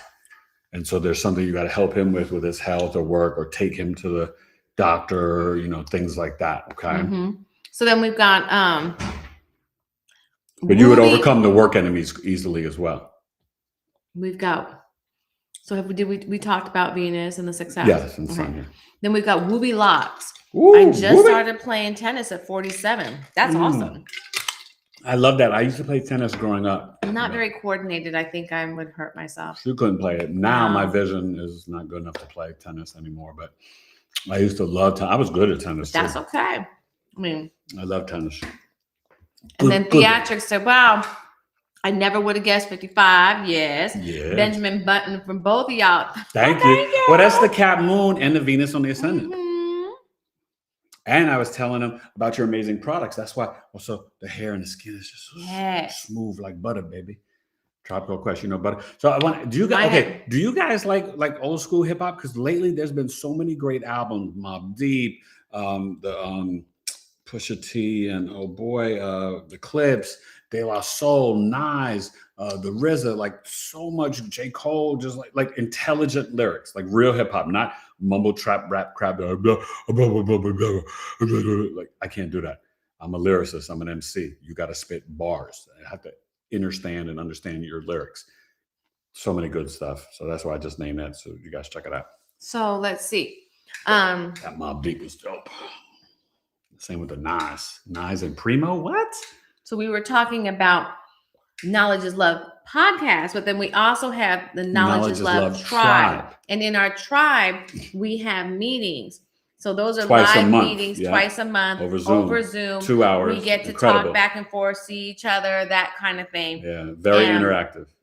It's very interactive, and we'll get like different people. Some are people that we've had on the podcast. Some are people who haven't, but they might have a special presentation with special discounts or special things for our. But they come and offer and teach people, things, and they teach stuff, and it's really wonderful because you get a more intimate experience.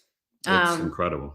And then we have Chandra Kamara. Oh, there's a bunch of new people tonight. I love this. And Hi, no, Chandra. honey, you are not late. You never, okay? Chandra. When you show up, you on time. I'm late because you said this back at 8:01, and it's now 8:13. You on time. So I'm late, but thank you for coming to the channel. Share your Sun Moon Rising. And then Jackie, please, you guys hit the like button and subscribe. Yeah, hit the like button. And then Jackie asked when Jazz is going to be in the show. Friday.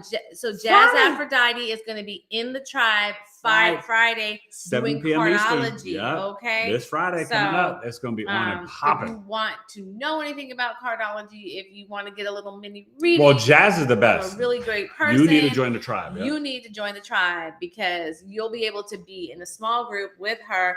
And you can ask questions and different things. Just learn about the energy. Is really interesting. Really. So let's see, Quintella. I forgot now, but I think Eric said something to you, and I was telling him he's gonna end up with a soap in his mouth. Yes. Oh yes, about 2004. Oh. Yeah. Okay. She thought I was referencing like an old girlfriend or something. I wasn't. Look at she's hit me again. He always is. No, I'm not. Oh my God. She just hit me again. I did. Let's move it on. Nothing to see here, folks. Let's move it on. Nothing to see here. He's got a bloody knee. No big deal. Let's keep it I'm going to moving. be just like his mom. Shouldn't have been running. Shouldn't have been talking. Nothing to see here. So let's see. Chandra said, my 7th house is in Aquarius with a natal Jupiter RX. Okay. And I'm Jupiter retrograde. So you got to be very introspective about your wisdom, beliefs, and philosophies. You can marry Aquarius, Sun, Moon, Rising. You're Leo And she's rising. a Cancer sun. You love children. Your Cancer Sun in the 12th house. You and Dad may not see eye to eye, or maybe he was, not really around. I wonder where your moon is at. You got to tell us. But Jupiter, 7th house, you could get married more than once, or you could have a very well-balanced, charming, intelligent husband. But you don't want in a marriage, you don't want like your husband or your partner to be all up on top of you and stuff. Like, you need your space. When you have Aquarius in the 7th house, it's like you need space. But you could also be open to same-sex couple or thruples, things like that as well too. So Mystic Cancer is with us. Hey, Hi, Mystic. Cancer. Very good to see you again. And he says, when you said that it's also financial in describing Black Moon Lilith, can you elaborate a little more on that? About what? No, Black Moon Lilith is not financial. And what you mean by that? Okay, I don't know what I was talking about, but Black Moon Lilith is not financial. It may have been like a combination of what I was talking about. Black Moon Lilith is pre-verbal, pre-rational energy, your yes, no response, pheromones, hormones, divine feminine, right? Dark feminine, female Pluto. It's stronger in a woman's chart, but it's relevant with women and men. It's pheromones and hormones. It's like a perfume or cologne you put on. Let's say if you have it in the 6th house. At work, you could have your bosses and coworkers, male or female, hit on you in weird, inappropriate ways. It's stronger on the angular houses 1, 4, 7, and 10. Let me tell you, Lilith may not be your friend. So in the 1st house, you can have you like that? I did. I love when I make her chuckle. So with the Lilith in the 10th house, you could be at work. I literally had a client who had Black Moon Lilith in Capricorn 10th house, and she worked in a hospital, and she's like, yeah, it's always these old doctors and old men that are hitting on me. So that's what happens with Lilith. You have to be careful. If you have Black Moon Lilith in the 7th house, it may be an indicator that your partner will cheat on you and have an affair. Not all the time, but definitely a possibility. Lilith is strong. It can indicate sexual or physical abuse sometimes, depending on what's next to it or the aspects. But it's where you're dealing with repress and rejection energy. It was supposedly in the Bible one time. Lilith was Adam's first wife, wanted to be treated equal, got rejected, kicked out of Garden of Eden because, God forbid, she wanted to be sexually on top. And the whole patriarchal system demonized Lilith. Oh, 8 children, this and that. That's all silliness. But what you really want to understand is that it's also your tribe. So whatever sign your Lilith is in, let's say if it's in Aquarius, Sun, Moon, Rising people will just get you and accept you for just being you. You'll deal with repressed energy and rejection from whatever house it's in. You'll like 3rd house, it could be your neighbors, your local community, your siblings, your cousins. You could have a lot of haters in the local community, right? The 1st house, you could just walk into a room like, Grand Rising, everybody, and they'd be like, oh, the hell it is, and I don't like your shirt, like just a lot of haterade and jealousy. But wherever Lilith is, you can be over-sexualized, and men and women could hit on you in inappropriate ways, and the house will tell you a story. It's crazy. Go watch my Lilith in the 1st house video. I'm like the #1 astrologer in the world for that one. But my Lilith house series is really good, darling. I broke it down like however you want. I hope that clears it up. Okay. So then Chandra said she agrees with you. And then Mr. Ken said, oh, and what is the community website again, please? Okay, so type it in. So in order to sign up, it's www.community.BigEAstrology.com. I recommend the $23 a month, but if you can't afford it, and it is better than Netflix, do the $10 because that still gets you to the tribe meetings. But with $23 a month, you get the monthly coffee talks. I teach astrological coffee talk for 5 years now with Eric, and I teach astrology lessons. So this month, this Friday and last Saturday, we just did Saturn, Neptune conjunction in Aries, and then we did the chart Saturn in Aries. So I teach different lessons. Sometimes we do blind birth chart readings. So a coffee talk member, I will read their chart and we'll read it as a group, but nobody will know who it is. And then at the end, we reveal who it is. And then it's like a live Q&A and you get like a free chart reading, but you're also sharing and people are learning. It's about learning astrology and creating a safe space where people don't feel like they're being judged or they're weird because they love astrology. Coffee Talk is amazing. So for March, I haven't picked both the topics, but we're going to look at Brandon Lee's birth chart because 2 months ago we looked at Bruce Lee's chart and people loved it. And they both, died in weird ways, stuff like that. Here's the thing about the tribe meetings is that everybody's voice is welcome. Yes. And we have people who share with us, like Everything. I can talk about anything. Your and kids, there's a warm reception your life, there. yeah, and everything. we give people space to ask questions, to be themselves, to talk about things that maybe they don't want to talk about elsewhere, or they feel like they get judged if they talk to their friends or their family. Yeah. And the tribe is awesome. We really try to create a judgment-free environment. Totally. And everybody's allowed. Jackie and Quintella are a part of it. Anyway, I love it. And then let me see here. And we meet every 2 weeks. So the 20th is the next one, and the one after that, I believe, is March, whatever that Friday is, March 6th. What? Chandra is class of 91, so was I. Go, Chandra. And it's your birthday. That means we're the same age, girl. You're twinsies. And all the grown folks are here tonight. I like this. Yes. Jeanette, stand up. Let's see. Through message, I said, no, sorry, my sun, Pisces, rising Scorpio, moon, Venus. Wait. Stop, and that's Perry's. Moon is not Venus. So who's this again? Venus. I don't know. Okay. Yeah, I don't know. Pisces sun. So sorry, wait. Sun, Pisces, rising Scorpio, moon, Venus, and Perry's. And Perry's. It's supposed to be Aries? Maybe Aries. Yeah, she's doing a talking text, I would assume. Okay. Because you got to let me know, because I don't know if your moon sweetie, if your moon is in Scorpio or Aries. Say it again, and I'll try and get down there and look at you real fast. We'll break that down. And so through Mags, I says, you are the only astrologer I follow. Aw, thank you. I love you guys. And we love you too. And I'm so glad to see you, because I was honestly thinking about you. We definitely missed you, and thinking about you. Thank you for remembering me. Of course. Oh my God. Of course we remember you. And I follow you on IG and TikTok. That's what I'm saying. I haven't seen you lately, so I was wondering what was that. But the algorithm be acting crazy sometimes. Wooby, and then Quintella's talking to Wooby Locks. I'm gonna Wooby Locks in the house. I love that, and this is the thing, we like when you our guys tribe talk members back to interact, each other. Yeah. I like that. Yeah. Our whole goal, because we have become such a family, disconnected tribe, here, but such a disconnected society that I want to create a space where people connect. Let's see, Theatrics, Ghostface, Raekwon, and J. Cole. Yeah. Those are all people. Let's see. And I really like, and then Jackie watches, I really like Kendrick and the Clips album. Yes. Really like Nas, but didn't like the beats on his album. Oh, Nas had a couple of hot beats from Premier. You don't like Primo's beats?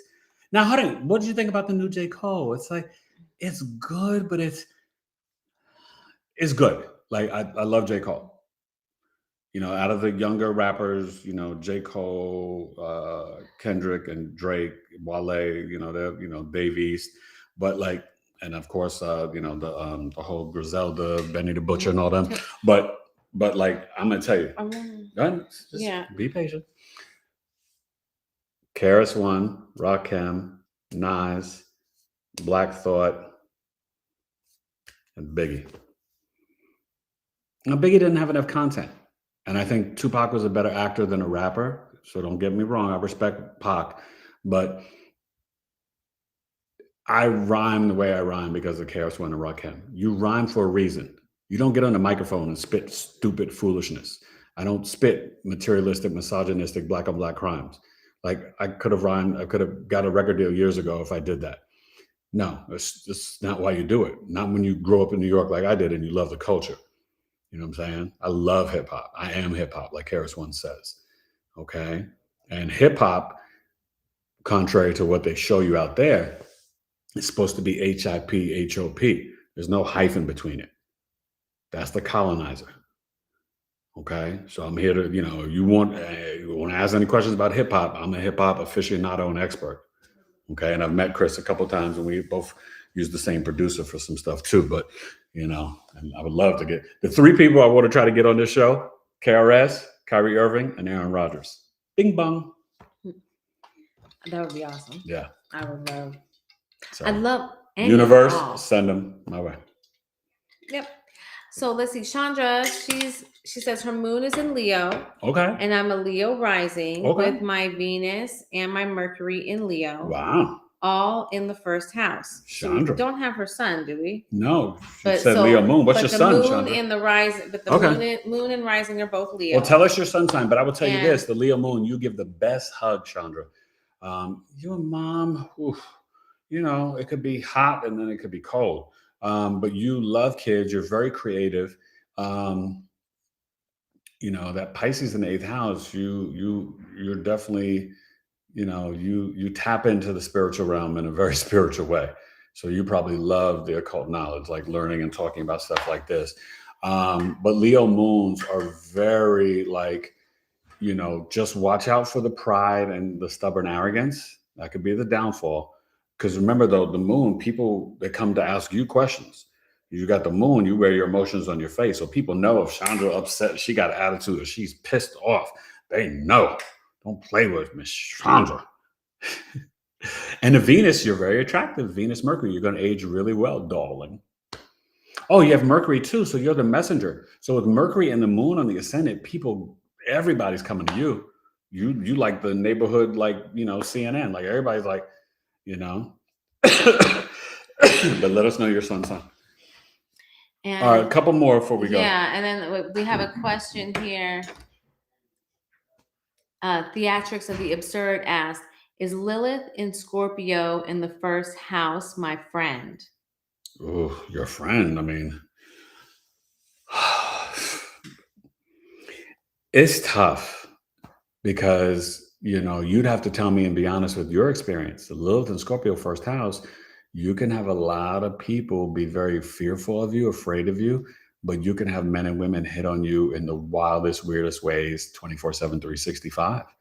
But you're a natural empath. The way you are with energy, like you're walking around with an MRI machine. Scorpio rising is the gift and the curse. The gift, Sagittarius second house, you'll never go broke and homeless. Whenever you need money, it will just come.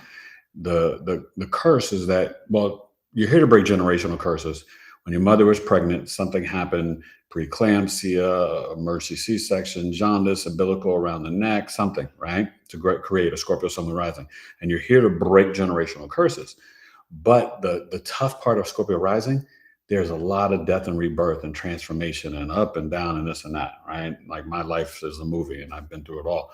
So you'd have to, you know, you could always email me and stuff, eric@BigEAstrology.com. I definitely recommend a chart reading because, you know, we siblings, Scorpio rising, you know, I got you. Okay. And let's see. My nose is itching. We have Lil Humble. Oh, that's a good one. I like that. You just a little humble? Just a little. Well, that's so funny because I said it with my rhymes, and it's true. I say humble, confident, and cocky. That's how you got to be. Be humble, be confident, and be a little cocky. And he says, I have my Aquarius sun in the 4th house, trine my black moon Lilith in Libra 12th house at 0 degrees. I wonder what the 0 degree trine means. It can be hot in here. You know, it depends. You know, Lilith 12th house is tough because hopefully you didn't go through any sexual abuse. That can happen. You know, that can definitely happen. But definitely reach out, you know, book a chart reading. Let's see. And then Chandra said, I also love hip hop. Oh, good.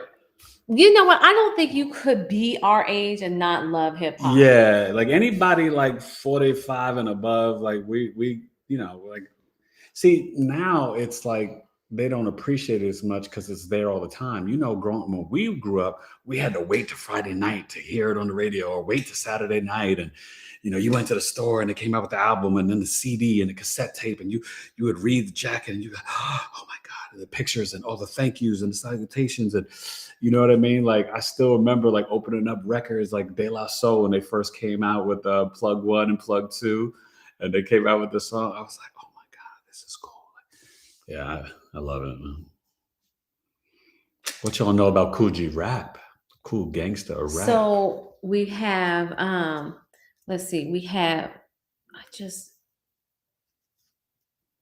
Sandra at Peace. And I think if I'm Hey, if Sandra I'm at thinking back Peace. right, it's not Sandra. The name is really James. Sandra's his mother. Am I wrong about that? No, Or no, was no. that the other person? No, that's somebody else. Oh, okay. Sandra. Okay, well, Sandra at Peace, then hi, Sandra.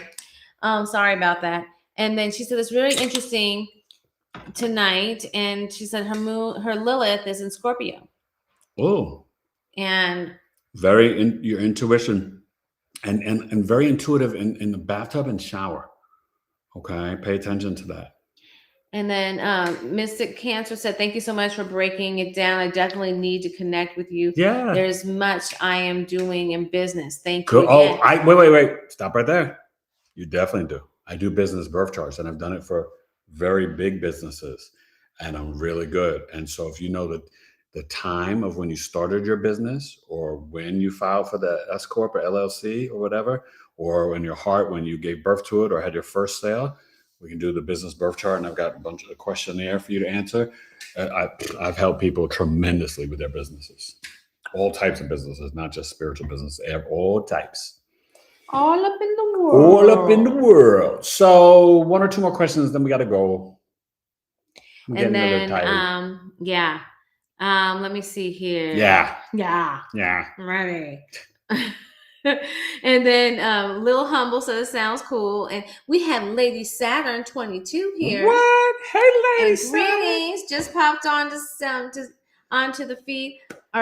Welcome. We just popped onto your feed. That's awesome. Well, I'm glad you're here. Please like and subscribe to the channel. You left this comment about 7 minutes ago. Are you still listening? I hope you are. Was it Lady Saturn? Lady Saturn. So are you like a Cap Sun Moon or Aquarius Sun Moon? For everybody who's kind of new, we try and go through all of everybody's comments because we want to make sure that we appreciate what you're saying and whatnot. So it's like this catch-22. Well, but let me just say this, because a lot of podcasts, they may like say hi to one or two people in the chat, but most of the time, let's be honest, I watch them too.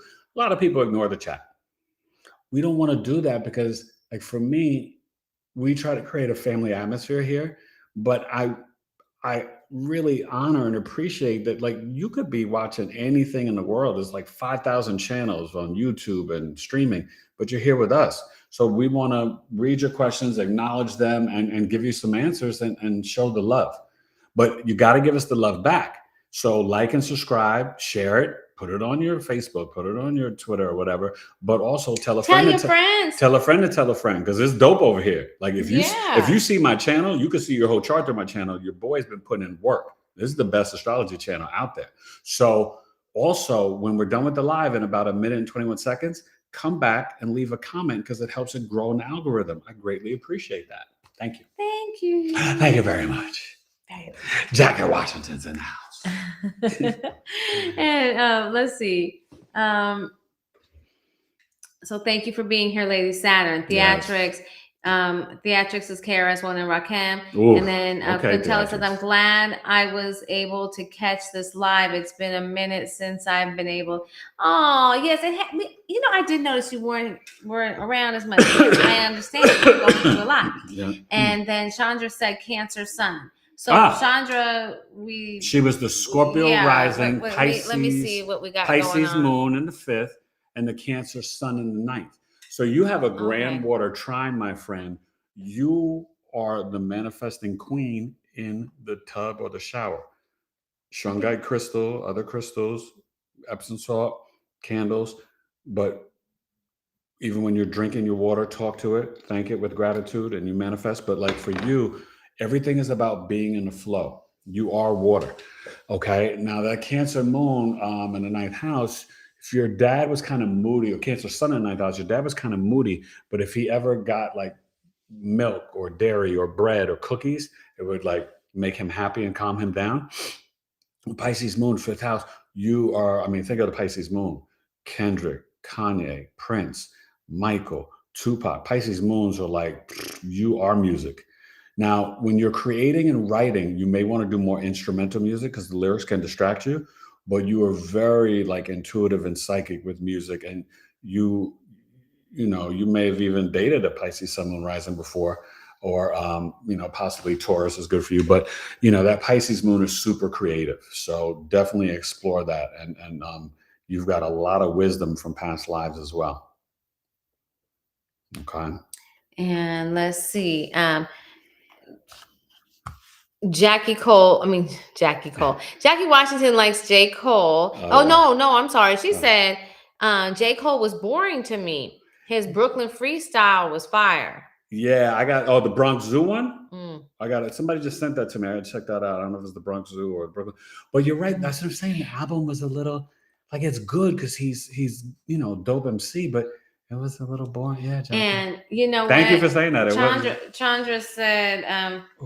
Chandra said that she has smoke for everyone, and I have some smoke for Cat Williams. Okay, we watched it. It was not funny. Netflix just came out with his new stand-up. Did y'all watch that? And so the first 10 minutes was like, ugh. Hubby and I. That's why I bought our non-alcoholic. Yeah, we had our little Valentine's date night, and he ruined it. And he didn't ruin it. Let's not give him that much power. He did not. That's right, baby. He didn't ruin it. But let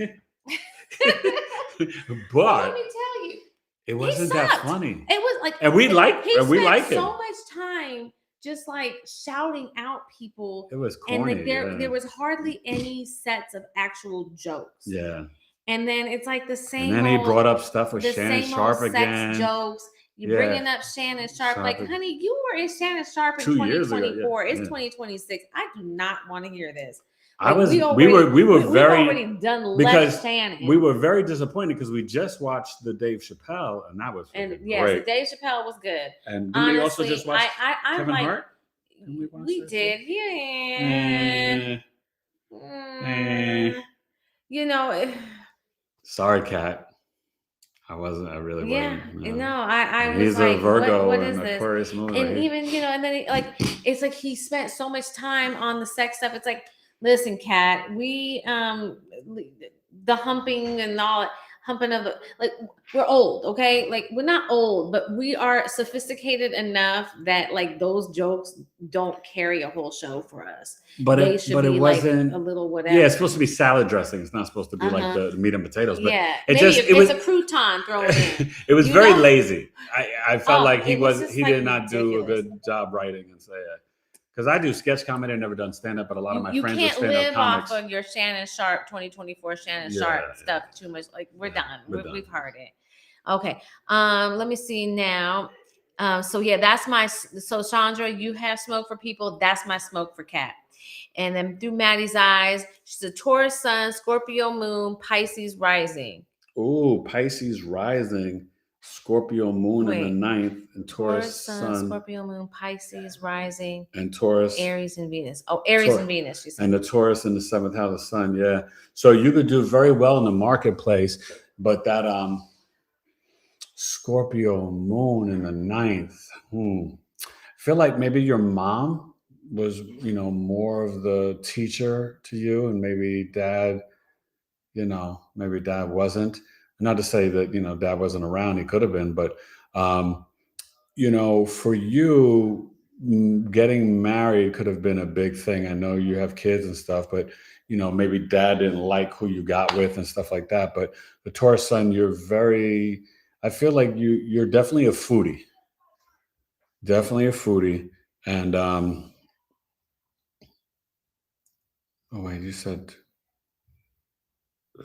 She said Taurus sun, Scorpio moon. Okay, let me read it again. Pisces rising. We got Taurus sun, Scorpio moon, Pisces rising, Aries is in Venus. Okay. So the Taurus sun in the 3rd house, like my mom. Oh, okay. Yeah. Well, you're very fashionable and stylish in the local community. You know what I mean? Now Venus, Aries, watch out. Kind of feisty. Just be mindful if you do eat meat, and I think you do, make sure it's cooked to medium well. Raw food will not be too good for you. May not be too good for you. But, come see, come saw. Everybody has their interests and stuff. But Pisces rising, you're literally a shapeshifter. And, Pisces risings are like Demi Moore, Whitney Houston, Michael Jackson. Like, this world is not really for you. You're kind of like an alien in this world. You know what I mean? Like, you're just spiritually nice. But remember, like I said, with the Aquarius 12th house, you came late. The Pluto Aquarius 12th house, So 2024, you've been going through a lot of magnetic dreams, and you need to tap in, get the Aquarius crystals, put one under your pillow, Maddie, one next to your hip or thigh, and definitely get into the frequencies, turn off the technology, get into the dream book and meditate in the spiritual realm. You'll be good, my friend.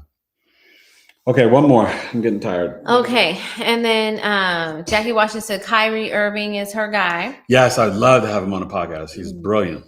He is brilliant. Highest IQ in sports. And then Mr. Cancer, another question. With this eclipse that's coming, does this mean whenever Aquarius is in that chart is where the energy from the eclipse will be heightened? Exactly. For example, 7th house Aquarius. Totally.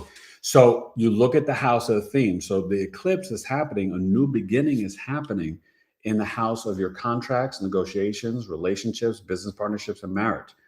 Your second child and the skills of your first child, your maternal grandmother. So there's a new beginning. Could be in your marriage. Maybe you're like starting something new. Could be in the marketplace. Maybe you decided you're going to make numerology and astrology jewelry. Maybe you're going to start doing readings, psychic mediumship stuff, whatever it is. Okay. But yes, whatever your Aquarius house is, this is why I was doing this to end the Aquarius season and breaking it up. That's where this eclipse is going to be. Oh my gosh, we have so many people here. So if it's a new person, you could say them, but if not, we gotta. Let's see. Lots of it going on with Maddie. We'll catch up with you on that. Let's see, theatrics. Thank you for being here. Thank you, guys. Michelle Lorenz, she said this is her first time finding the channel. Oh my God, thank you, excited. Michelle. Please subscribe. Aquarius Sun, Cancer Riser, Cancer Rising. Cancer Rising, Taurus Moon. Okay. And thank you for being here. Yeah, Taurus Moon in the 11th house. So you are very emotionally connected to your older sibling or your friends and your friends groups. And you can do good with long-term investments in the stock market. Your Aquarius Sun, that's why you're here. You love the occult and esoteric knowledge. You love herbs and crystals and minerals and gems. With Pluto there till 2044, you're going to really you may want to sign up and take my astrology class or even work with me one-on-one. I work with students one-on-one too. But that Aquarius Sun in the 8th house, you are about that life of freedom and liberation. And you could be very detached a little bit sometimes with the intimacy. Watch with the Pluto. You don't want to, hopefully you're married or whatever, but if you're not, but just watch with the Pluto being there, because there could be some, just some control things or abusive around the sexual connection and relationship, stuff like that. So just be mindful and careful. But Cancer Rising's Aquarius 8th house is very, very cool energy. And you're into the esoteric and occult knowledge, So, all right, you guys, I'm going to say goodbye. I'm not waiting for wifey, but this was great. Please come back, leave a comment on the live. Okay. And, just make sure you come back and leave a comment, because it helps to grow in the algorithms. Hit the like button. Please subscribe. I'll probably come back on Tuesday night, like 7 p.m. Eastern. We had so much fun with you guys tonight and really appreciate everybody coming. If you want, my new service is Sex and Astrology. So it's $90, 45 minutes via Zoom. I break down your 5th house, your 8th house, your 12th house, Venus, Mars, Moon, Pluto, and Black Moon Lilith. And it's showing you who you could be sexually compatible with, your desires, your passions, but just your sexual energy in general. Very helpful and informative. I did it with the chart for a woman this weekend. She loved it. So it can really help you. Tonight at midnight, so you still got time, my love chart sale. It's normally an audio chart, but this is 30 minutes live via Zoom, and it's only $50. Looking at your 5th house, 7th house, Venus, Juno, Jupiter, Moon, and more.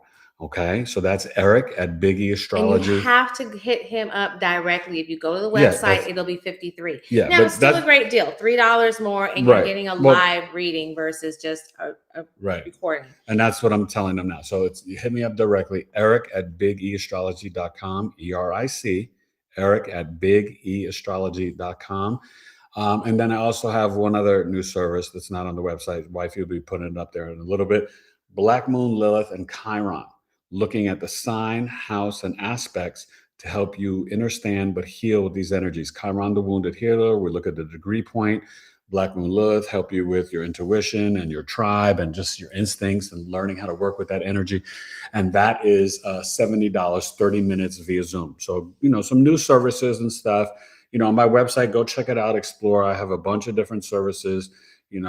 Solar returns, Aquarius, those are good to book every year. Secondary progression charts are very beneficial. You may not be Aquarius anymore. You could be, Pisces or OG Aries. What'd you just do? I just trying to read. No, here. You don't need to. We're done. We're not doing anything else. So that's it. So okay. That's okay. You know what? No, why'd you? You didn't. Yeah, what'd you hit? It's fine. Just keep talking. I don't know why you like. Well, no, because the thing is going to end the show. It's okay. Okay. I know what I'm doing. Okay. So, so that's the deal with that. But definitely thank you for coming. Subscribe. Now that you did this, is there a comment you want need to do? What? Because I already set it up to end it. I know. Okay. So what do you want? I just wanted to quickly say that I just wanted to see what everybody was saying. That's it. And thank you, Michelle, for the follow. And JZS. Sorry you missed the fun tonight, but you can come another night. Yeah, definitely. And you know what? You can go back and you can look at watch the replay video. for all 12 houses. You guys can look at this video just for a few seconds so that you can watch a couple minutes and add a comment or something. That would be really, really wonderful. Thank you guys so very much. And for newbies, we are so thankful that you're here. And follow me on Instagram, TikTok, and then we have NYC guy. What up, NYC guy? Hey, and let me see. I'm from NYC, and I spit the poetry. I do it easily. And then it comes near the end. Yes. She's talking over my bars. Sorry, give your bars. I said, I'm from NYC. My name is the E. I spit the poetry. I do it easily. That's all I was saying. That's all. Okay. Well, Upper West Side 90s cab in the house.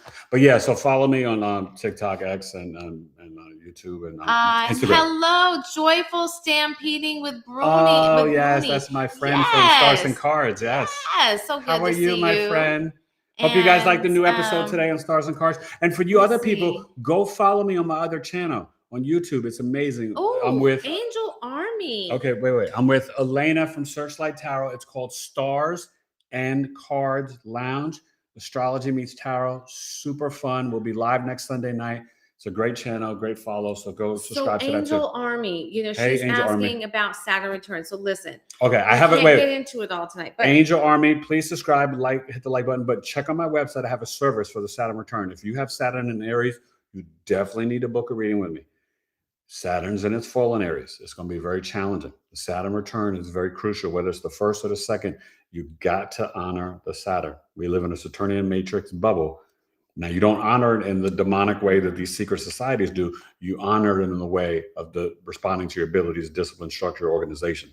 But Saturn return, check it out on the website, BigEAstrology.com. All right. We love you guys. Good night. Good night. Good night. Thank you for being here with us. Thanks for watching. Episode 425, Knowledge is Love, Aquarius.